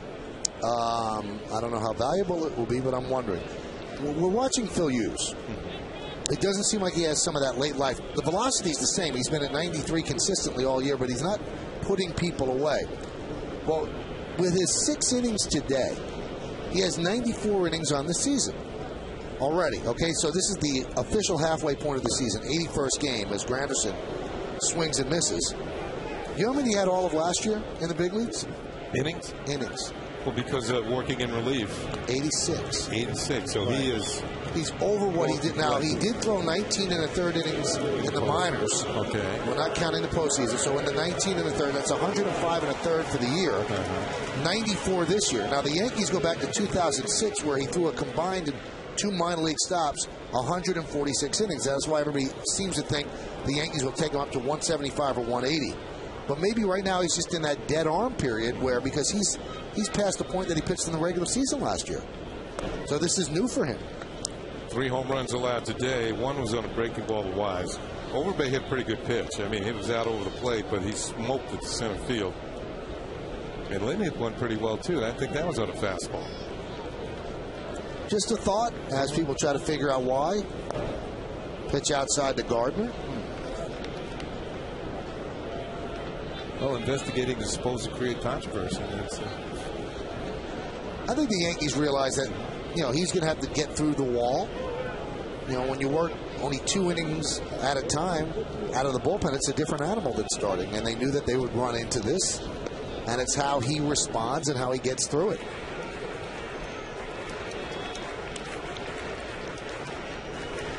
If you joined us late, Phil Hughes, Mariano, Sabathia, all chosen for the American League All-Star game. Conspicuously absent is Andy Pettit, the 2-1. There's a strike. Now, Pettit will likely make it because Sabathia is starting next Sunday against Seattle. He would be eligible to pitch then in the All-Star game. So he's been named to the All-Star team. He is an All-Star.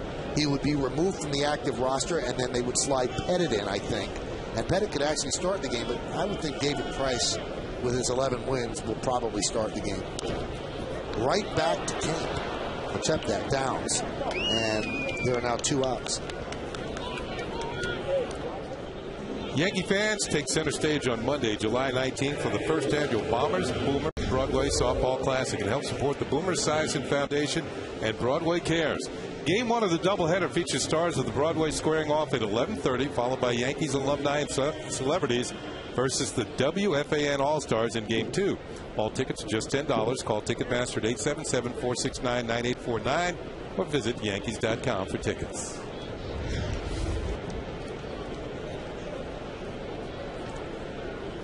Crowd of 46,810 here on July 4th.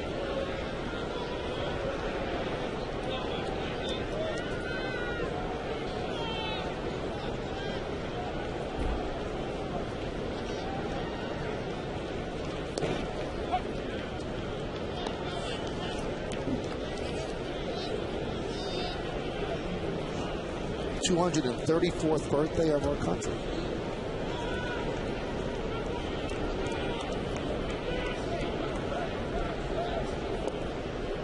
Pitch is low.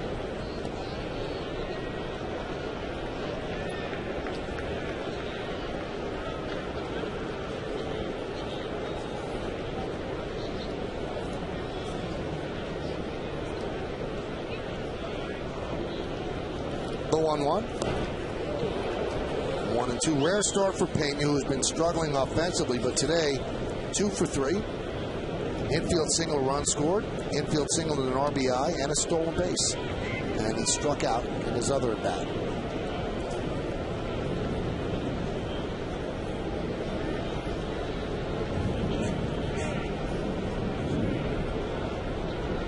It's a little fan with a little fan. The 1-2.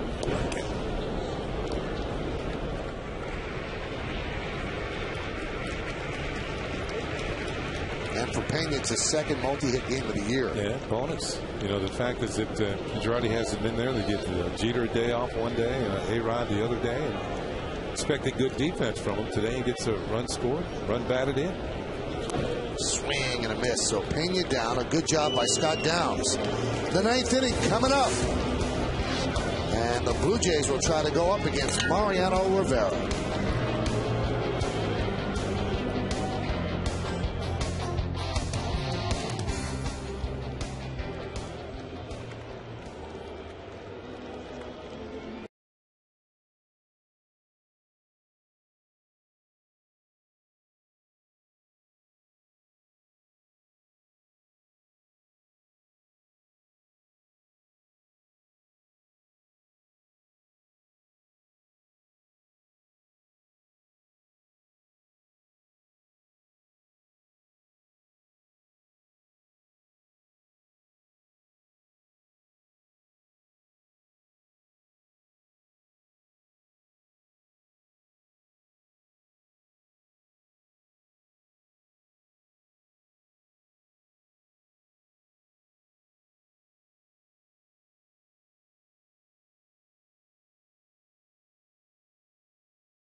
Now the Land Rover drives of the game. Why get a car when you can own a Land Rover? Well, the Blue Jays, they lead the major leagues in home runs, and they had the drives of the game today. First of all, it was Lyle Overbay in the 3rd inning with a solo shot straight away center field. Then in the 5th inning, this is a big one. 3-run home run gave the Blue Jays a lead. Wayne Lives off the pole in right field. And then Adam Lind with his 10th home run of the year. That's into the Yankee bullpen. So the Blue Jays had our Land Rover drives of the game. A year ago today, the Yankees won a walk-off game against the Toronto Blue Jays right here by a score of 6-5. And Mariano will try to end it with the same score without any walk-off theatrics. This will be his 32nd game, 18 saves, and he'd be saving this one for Damaso Marte. Bottom of the order here is Lyle Overbay. There's a strike. The signature cutter in on the hands, and Overbay asking Dale Scott, hey, you want to get up here?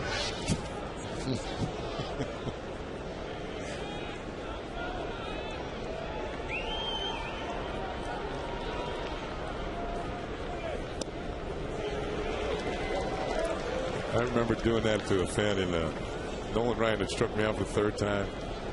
And he was yelling at me. I'd come back. I just kind of handed him back, tried to say, hey, can you go up there? You try and hit him. Ollie goes back door. And Overbay saying, really?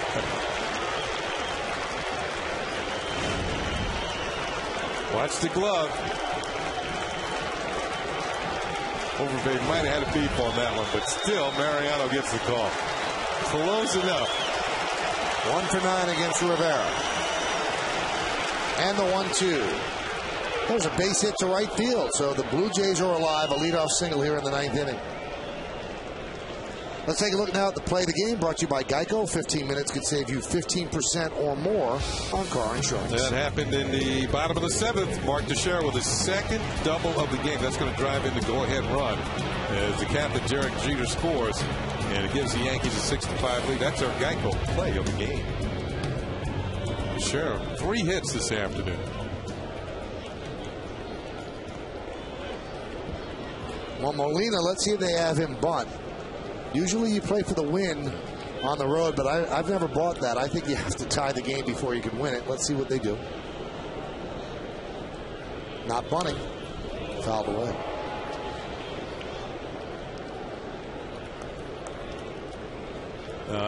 I think realizing what the Yankees have offensively, they're not going to play for the tie. They're going to go for the win.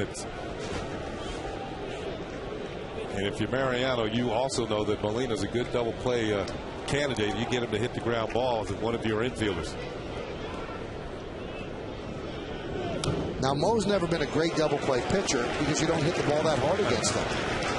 But the lack of speed by Molina might even things up just a bit, even if he hits the ball softly.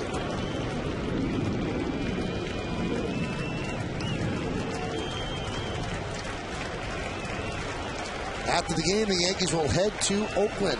3-game set against the A's and then 4 against Seattle in Seattle. The 0-2.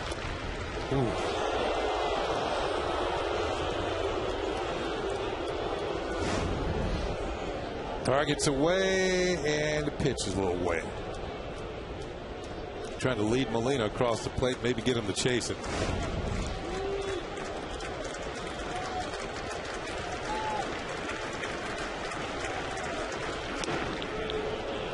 Almost hit Molina. I don't think he would have minded that, but he gets kind of shrugged out of the way. Trying to come back inside and get in on his hands. Almost a little too far inside. 2 balls, 2 strikes. Nobody out. Overbay is at first. 6-5 Yankees lead, top of the 9th inning.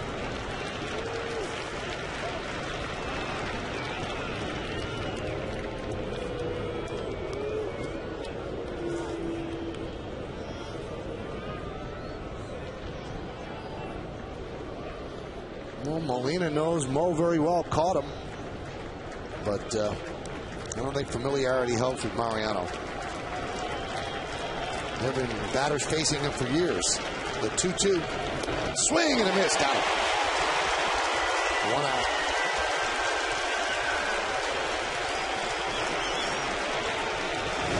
Well, no double play, but he gets it out. You can see the grip on the cutter. And the swing and a miss. Well, now John Buck, who was chosen for the American League All-Star team, he is going to pinch hit for John McDonald. Tomorrow, the Yankees start another West Coast road trip with the first of 3 against the A's. Complete coverage starts at 9:30 with the Tri-State Ford pregame.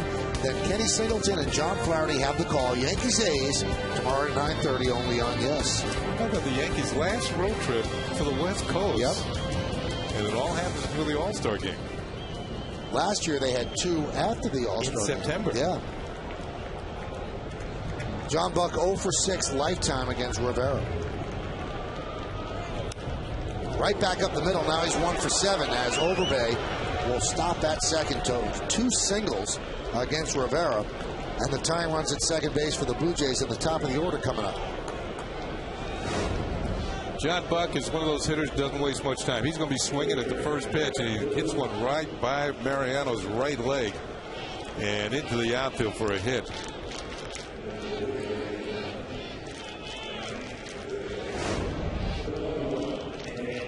Nick Green is going to pinch run for Buck. Green is the go-ahead run.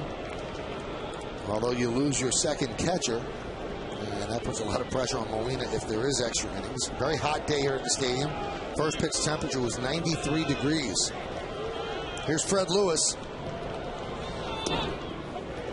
Strike.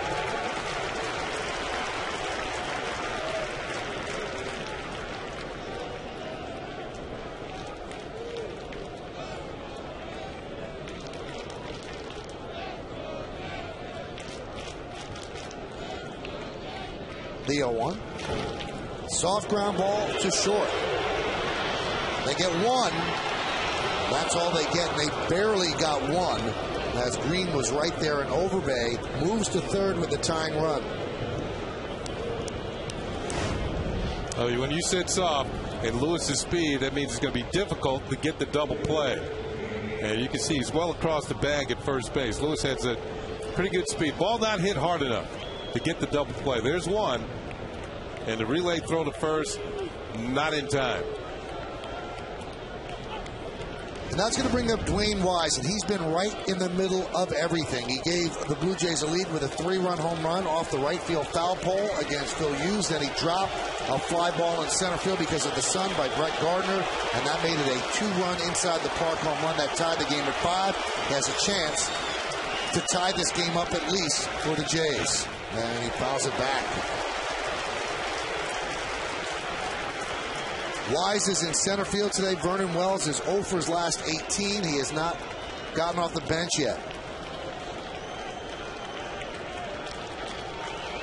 This is the first time that Wise has ever faced Mariano Rivera.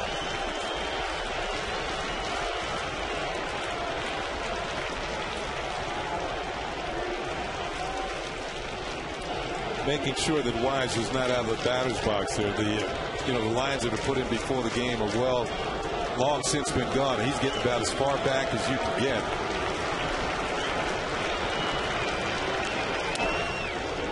Now remember, all you have to have is a toe touching the line, but the line has been obliterated. Right across here. See the remnants of it. The right-hand hitter's batter's box. Well, he looks like he's out. Yeah, it does. Runner goes, and that one is looped into center field. It's a base hit. That'll tie the game. Moving to third is Lewis. It's an RBI single for Dwayne Wise, and we are tied at 6. Rivera had converted 24 consecutive saves against Toronto dating back to 2004 until this. And see where the pitch is. It just got enough of the plate that Wise was able to just get a little bit of the bat on it and bloop it over the head of Pena for the hit. Here comes Overbay with the tying run as Fred Lewis will move to third. Ball was just maybe 3 or 4 inches away from the intended target.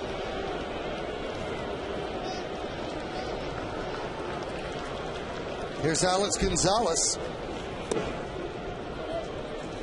Count 1-0.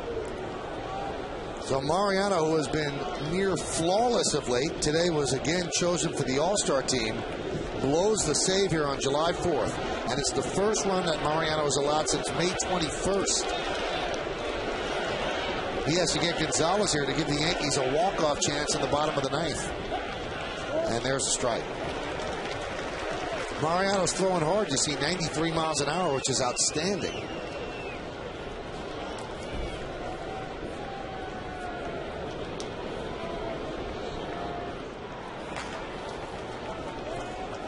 Kevin Gregg, the closer, is up for the Blue Jays.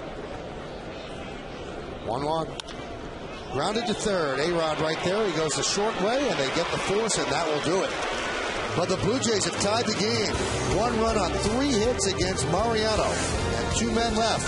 The Yankees are going to win this. There's going to be pie involved. 6-6 as we go to the bottom of the 9th.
analysis of this game, plus a look around the rest of the majors. And Kimberly Jones talks to the team in the clubhouse. It's all coming up later. How much later, we don't know, but it is on Yes.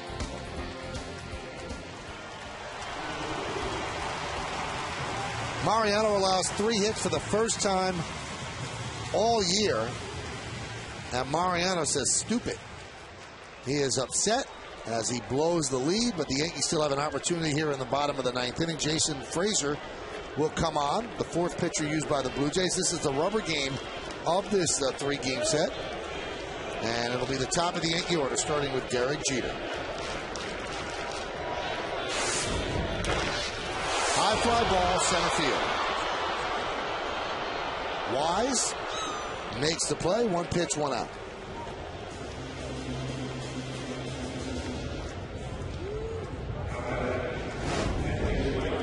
Here's Wise at center. And seems to have no problem with that one. He hauls it in for the out. Saw it all the way.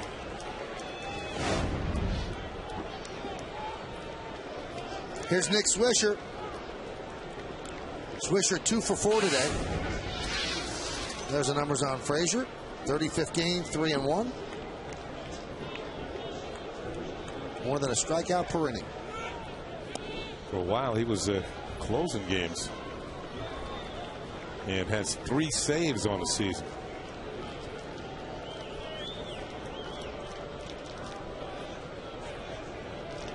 Swisher flied out to left twice, then a single to right center. And then another single right center. Been thrown out at home plate twice in this game. Once in the 5th. And then once in the 7th on throws from the outfield. One by Wise and one by Bautista.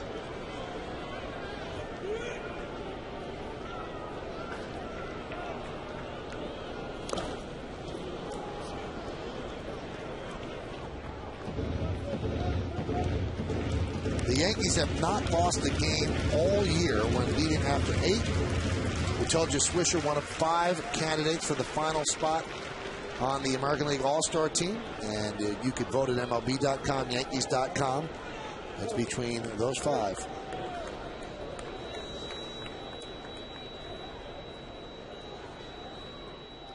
One, 2. The thing about Bautista throwing out Swisher in the 7th inning, that was actually a foul ball where he reached over into the stands, made the catch. And there's some outfielders, maybe with not as strong as arm as Bautista, would have let that ball go foul, thinking they could get Swisher out, or thinking they wouldn't be able to throw him out at home plate. But Bautista threw a BB to the plate and got him.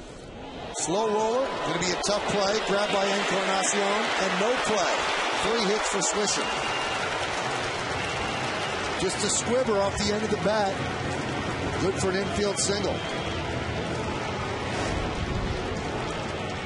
Off-speed pitch, he's out in front. You see the lunging type swing, but it's well placed. It was all that Encarnacion could do to keep this from getting by him, and maybe even a 2-base hit for Swisher. So it's an infield single. Here's Teixeira, who has been swinging the bat very well. 3 hits and 3 at-bats and a sac fly. It's his 9th 3-hit game of the year for Swisher.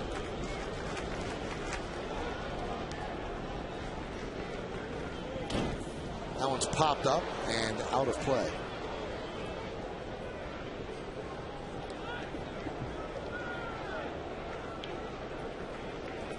Average closing in on 250.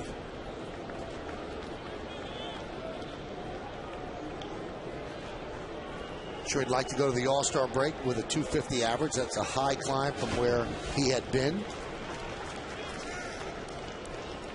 Off to an awful start over the first couple of months of the season, but really starting to swing the bat well now. The Jays don't shift for Teixeira as other teams do. The 2 infielders on the left side are actually on the left side. Third baseman pulled off the line, but nothing drastic. The 0-1. The outfielders are in a no doubles defense, as Michael was talking about the infield. They don't want the ball over their heads, but one of the things here, if it's a little blooper, there's no way they're going to keep Swisher from going from first to third. Plenty of room between the infielders and the outfielders.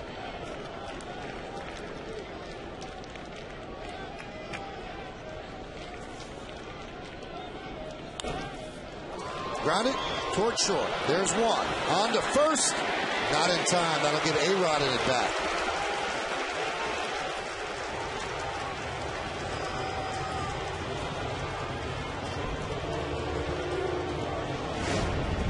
Gonzalez had to go to his right, so this lengthens the play. Makes it a little bit more difficult to turn two. That is Nick Green at second base. You can see Teixeira easily across the bag, so the inning continues.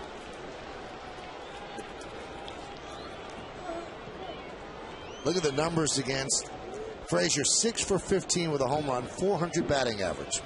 Alex today 1 for 4, an RBI single. He was alerted before the game that he was chosen by Joe Girardi to be on the American League team. Longoria won the vote. Adrian Beltre won the players' vote, and Alex chosen by the manager. And there's a strike. Alex has 62 runs batted in. Joe had 2 position player choices. The other one he made was Ty Wigginton of the Orioles. And then he had 5 pitching choices. The rest voted by the fans and the players.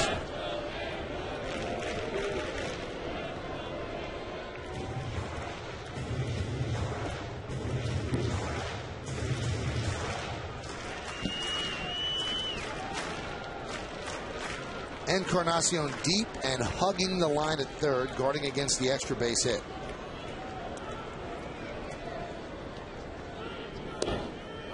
Now Nick Green, who pinch ran for Buck, who had pinch hit for McDonald. Nick Green stays in and is playing second base. Just nipped the outside corner, so the count 0-2. There's Nick.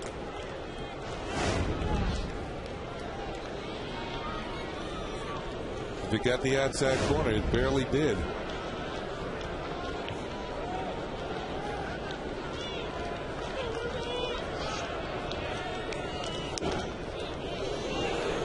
Count 1-2.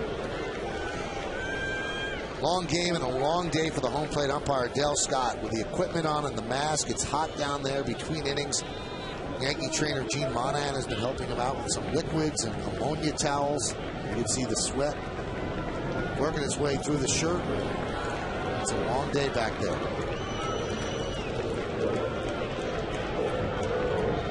A 1-2. Swing and a miss. Alex down on strikes. And that'll do it for the Yankees in the 9th inning. No runs a hit, no errors, and 1 man left. Bonus Cantos. Free baseball coming up. We go to the 10th, 6-6.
One of his umpiring mates making sure he's okay, getting some hydration.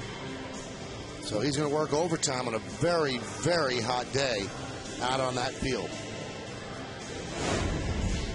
And now David Robertson will become the 5th Yankee pitcher. Phil Hughes started.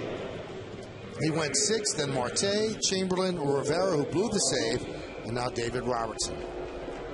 David with a 6.15 ERA. And he's going to face guys that can hit the ball out of the park. Bautista, Lind, and Encarnacion.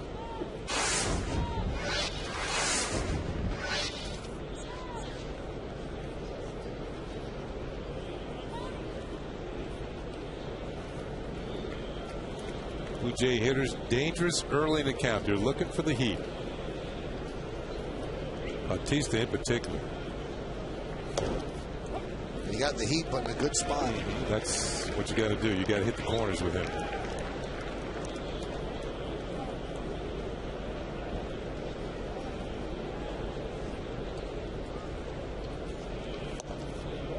And another strike.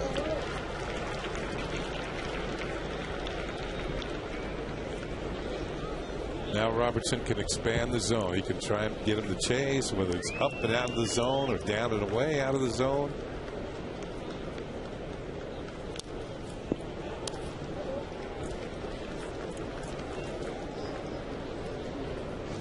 Here's the last pitch, and I think Cervelli wanted it even further outside.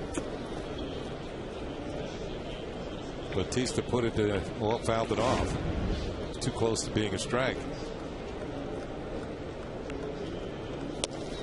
Missed outside. Good fastball for Robertson at 93. Last outing for Robertson was on Friday. 1 1/3, 3 hits, 4 runs, 2 walks, didn't strike out. 3 of the 4 runs charged to him were inherited by Chan-Ho Park. That one is lofted into right center field. Granderson on the run, he can't get there. And a base hit to start off the inning by Jose Bautista. 3rd hit for Bautista. When you look at Bautista, I mean, he started the day with a .229 batting average. And playing deep, the outfielders are back. They don't want anything over their heads, and drops in for a base hit. That's what I'm talking about. Even if the ball's not hit all that well, it's going to drop in.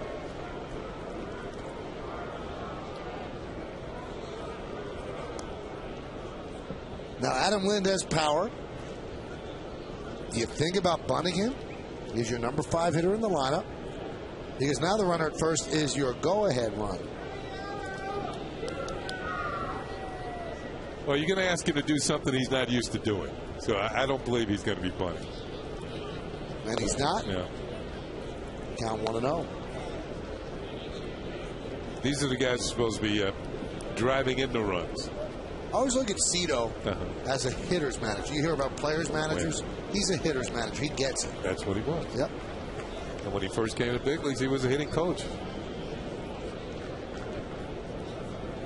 And he also served as a hitting coach after his first stint as the Blue Jay manager, which is, you know, he didn't find odd at all. He was okay with doing that.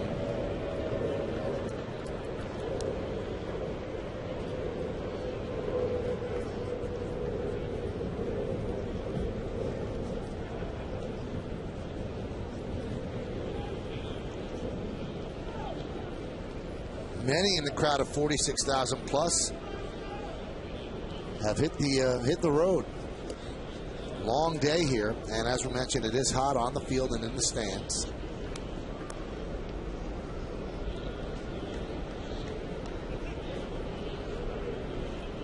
Bautista led off the inning with a single. 2-0 count on Lind.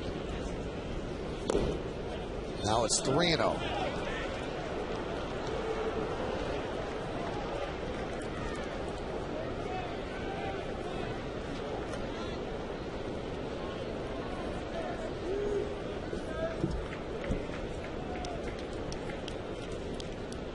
Do they green light him? Taking all the way, a fastball strike. Yeah, they figured a walk would move Bautista into scoring position. You don't want Lind to get over, extend himself. He sees that green light, get too happy, and swing at a pitch out of the zone.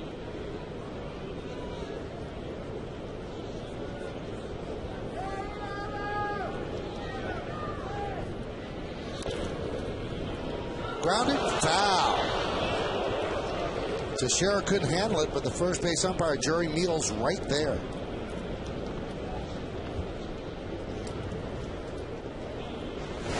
Well, Yankee fans have seen Teixeira make good plays. You figure if he can't handle it, it's got to be foul. Just had to reach too far for it. Ball off the thumb of his glove. Came up a little higher than he thought, but it was a foul ball, as Yesmo indicates.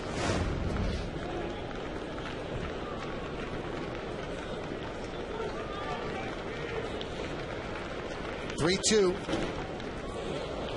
Fly ball down the left field line, foul.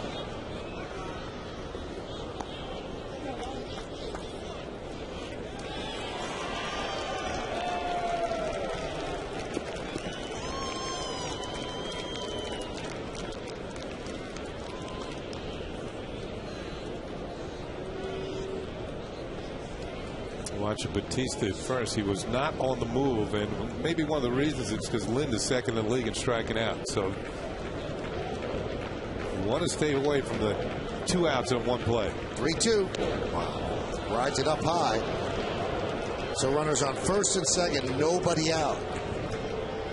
And now Dave Island has to settle down David Robertson.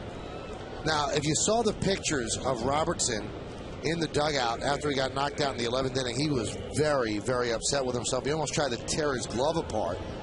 So you know now he's going to get excitable because he's come in, boom, the first 2 guys are on, and the game is hanging in the balance. So this might be more of a settle him down sort of visit. I believe so. As I look out towards the Yankee bullpen, there's nobody warming up. So at least these next few hitters are going to fall on his shoulders.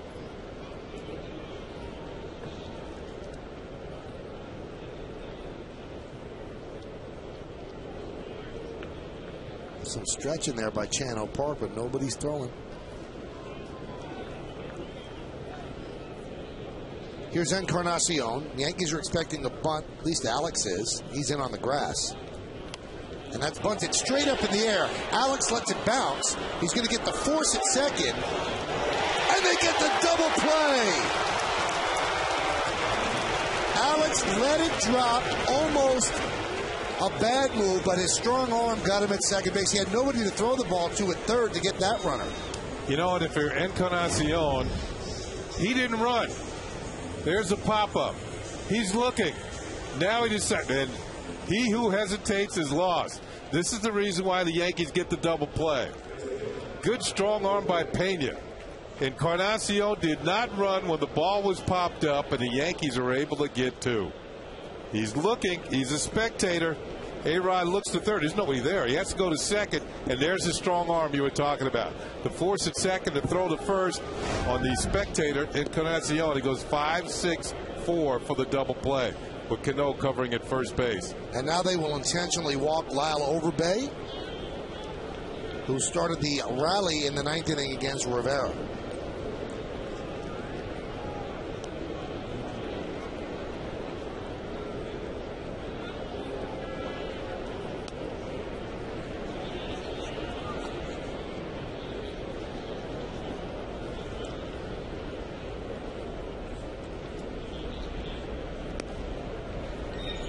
There's the walk to Overbay. Here it is. Pops it up. He realized, oh, I'm going to be easy out. Well, maybe not. Now he's going to have to hustle down the line. Too late. Nice stretch by Cano. Cano looked like a first baseman on that play. And Encarnacion is so running hard to first because he was designated for assignment earlier. And he knows he's probably going to get spoken to by Cito. So here's Molina. They have to pitch to Molina because you've already used your other catcher, John Buck. Molina is 0 for 4. Chases a high fastball. He has a 5-game hitting streak on the line. He has 6 for his last 22. Chad Godin warming. Chases another high fastball, the count 0-2. 1 strike away from getting out of a jam. You know, Encarnacion hustles. He changes the whole complexion of Because they have first and third and 1 out. And you have to face over them. Yeah.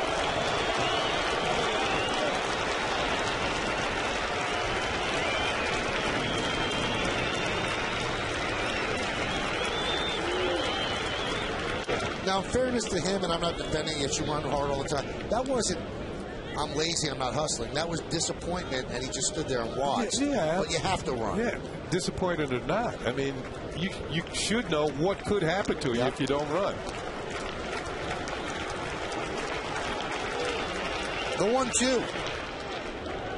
Trying to get Molina to go up the ladder, and he didn't 2 in a row, so now it's 2-2. You got Nick Green, pesky hitter on deck.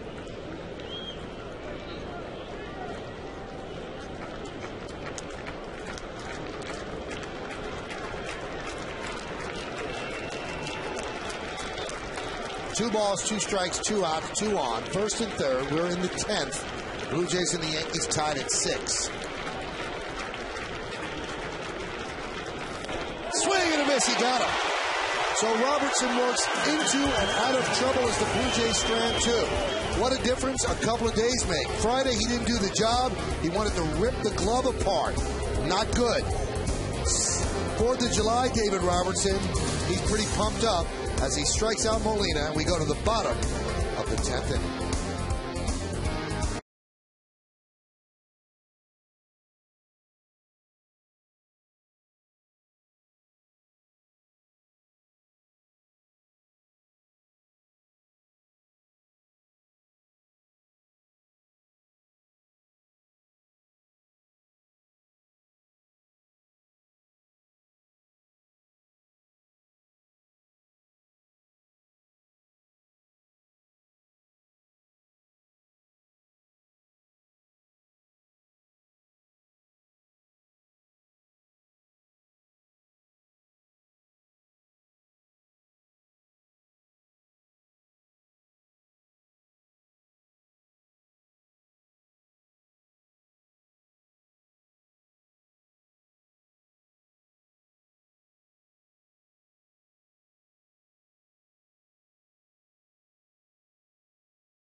Nancy Newman is back in the studio with highlights and analysis of this game, plus a look around the rest of the majors. And Kimberly Jones talks to the team in the clubhouse. It's all coming up later, only on Yes. And you got to stick around, by the way, for the post-game show to find out who's today's Chevy player of the game. So another reason to stick around. David Robertson, a lot more composed on Sunday as he was on Friday after that 11th inning. Now looking for his team to score a run. David Percy is the new pitcher for the Blue Jays. And the left-hander will be appearing in his 11th game, and he will start off facing Robinson Cano. Percy's having himself a pretty good year out of the bullpen. He's been primarily a starter in the Blue Jays system.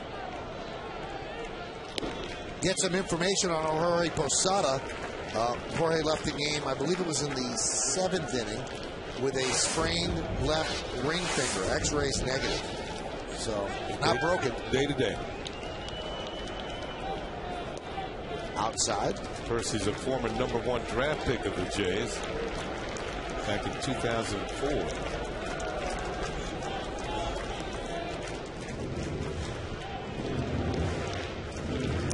But after being used as a starter, now coming out of the bullpen. And you saw the pretty good numbers for him.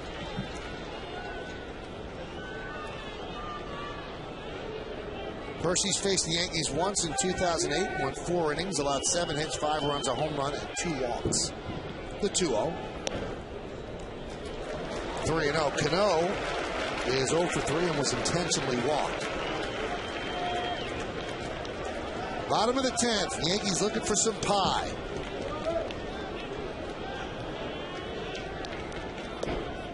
And now the winning run is on base as Cano is walked on 4 pitches. And there's the pie man. He has not had that much action this year. Yankees had 15 walk-offs last year in the regular season and 2 in the postseason. Here's Cervelli, who can bunt. Is Cervelli going to bunt Cano to second? You got the lefty Granderson on deck. Cervelli's a good bunter. And Encarnacion thinks he's going to bunt. He's creeping in at third.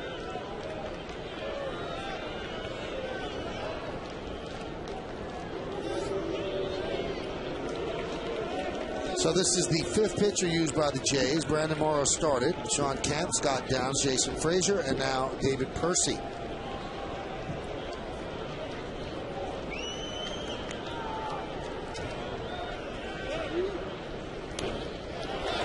Beautiful bunt. Percy flips, and the sacrifice is successful. 1-3. Cano moves to second. Well, I mentioned he's a good bunter, and you can't do much better than that. Cervelli comes through with an excellent sacrifice bunt. Moving Cano into scoring position. See the way he holds the bat. The barrel up above the ball, deadens the ball towards first base, makes the first baseman field it, or the pitcher in this case field it. And he went bare hand. It can be dangerous when he comes up with it. Percy will make the play, flip it to Overbay for the out. That is the 6th sacrifice bunt this year. And that leads the Yankees. So here's Granderson. 0 for 4 today. A fielder's choice and 3 strikeouts. But he did score when he reached on the fielder's choice. I remember the no doubles out defense for the Blue Jays outfield. That is not in play right now because a single could beat them. So now all of them have come up pretty close. They want to have the opportunity to throw a runner out at home plate. There's a nice pitch. Fastball strike on the outside corner. 1-1. On deck is Gardner.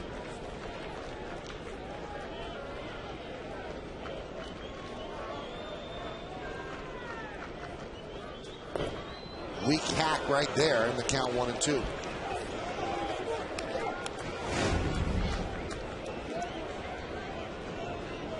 Granderson has had just 4 runs batted in this season against lefties. This is on Yesmo and kind of a tentative swing. That one not tentative, but not effective as he goes down swinging. 4th time today that Granderson has struck out all swinging. So the golden sombrero for Curtis.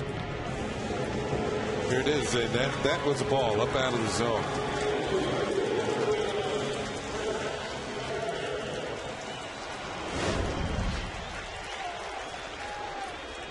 The best arm in the outfield belongs to Bautista. Both Wise and Lewis have decent arms. Here's Gardner. Cano leads off second with the winning run. 6-6 game, bottom of the 10th. Count 1-0.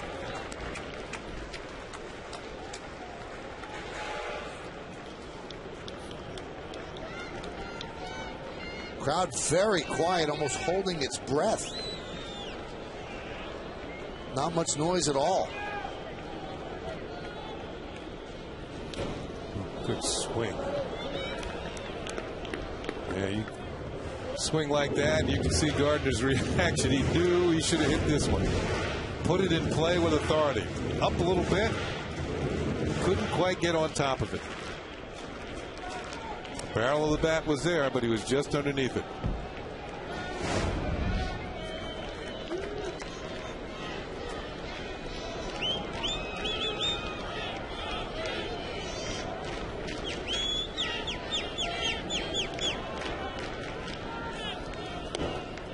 Staying away, and the count now 2-1. Now, one thing about Cano here at second base, he has to get a decent secondary lead. The infielders are back. They want to be able to knock anything down, so he should be able to get a good lead at second. You can see Gonzalez back near the grass. Nick Green's not even thinking about Cano. So he should be. There's the secondary lead. And the count 3-1. Ramiro Pena is on deck.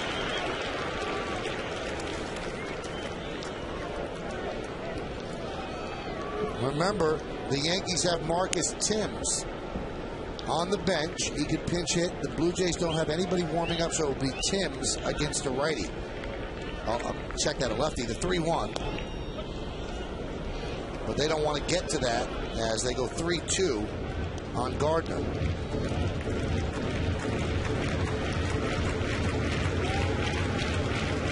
Also have Kevin Russo, another righty batter, and Colin Curtis, a lefty, on the bench. 6-6 game, bottom of the 10th. The pitch. They'll do it again. 93 miles an hour by Percy. Well, they've used Frazier, Camp, Percy, and Downs. They still have their closer, Greg, Casey Jansen, another right-hander, and Brian Talent, a left-hander, out in the bullpen for the Blue Jays.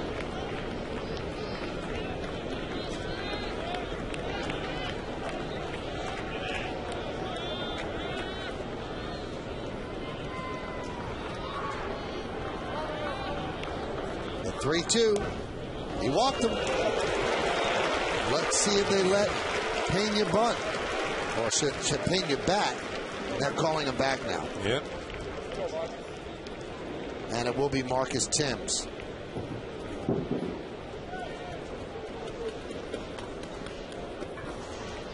Thames has the Yankees' only walk-off this year against the Red Sox, so he has received the only pie of the year. He's been on the DL with a hamstring problem. And this will be his first at bat. He was activated today, and the Yankees sent down Chad Huffman to Scranton Wilkes-Barre. Well, there's no right-hander warming up in the bullpen, so one reason why Thames is on the team, because he has hit left-handers very well in the past. As a pinch hitter, you see his numbers. Against lefties this year, Thames 13 for 43. That's 302. Against righties, 242.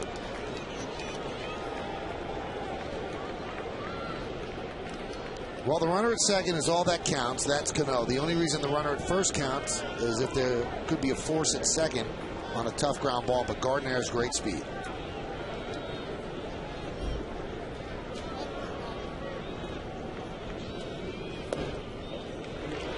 Count 1-0.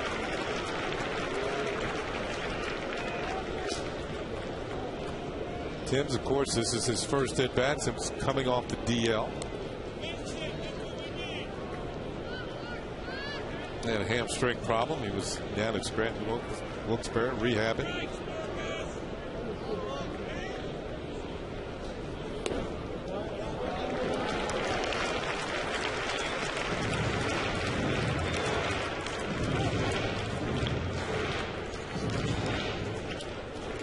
On deck is Jeter.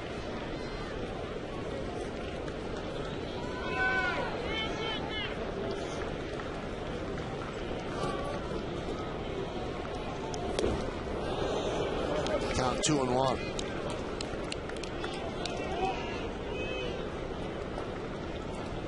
A minute away from 5 o'clock here at the stadium.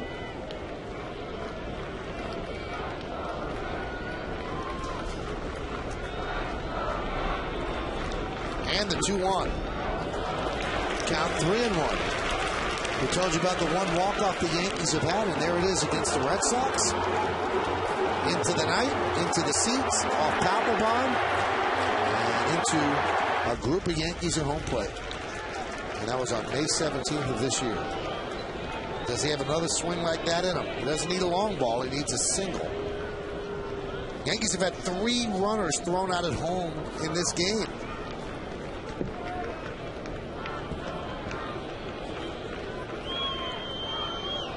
Percy sets. And the 3-1. Pulled the string a bit in the count 3-2. So that's going to help the Yankees a bit because now Cano will go with the pitch. Target's in, and he missed the target, but still gets the desired result on the swing and a miss.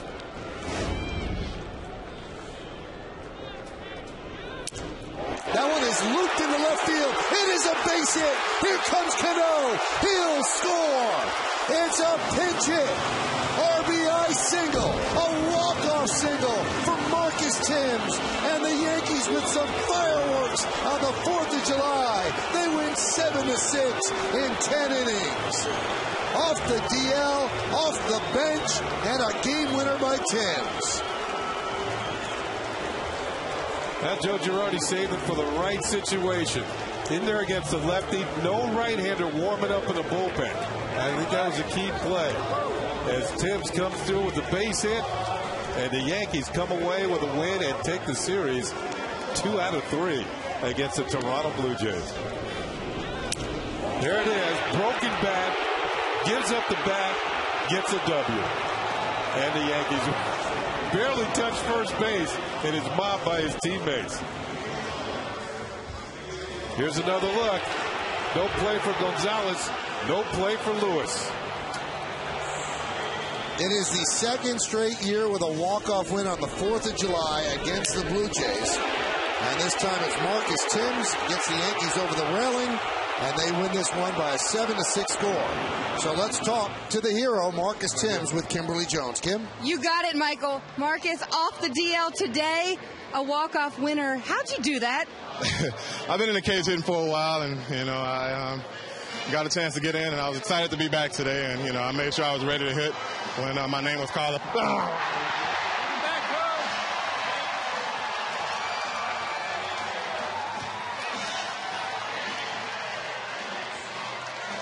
Did you know that was coming? I heard the crowd, so I kind of figured it. But it was great to get the win, and I'm glad I had a chance to get in there and do something to help the team. Pinch hitting's not easy. How have you adjusted to it so well this season in this role? It's tough. You just got to prepare yourself like you're playing every day, and when you get a chance to get in there, you got to make sure you try to get a good pitch to hit. He jammed me a little bit, broke my bat, but I'll take that. We won the ball game, and it's good to win the series. When AJ just delivered the whipped cream, he said, "Welcome back." It's a dream moment. You script it like this, right? You don't want to go on the DL, but you come back and you hit the walk-up. You're the hero on July 4th. I didn't want to go on the DL, but I was excited to get back. When I got back last night, I got to the ballpark early today. I missed the guys, and I missed coming out and being a part of this team, and just great to be back. Well, they missed you, Marcus. Thank you. Happy 4th. We'll talk to you soon. All right, thanks. Michael? Thank you, Kimberly, and thank you to Marcus Thames. So he gets the walk-off win. 2 straight 4th of Julys with some pie fireworks here at the stadium, each time against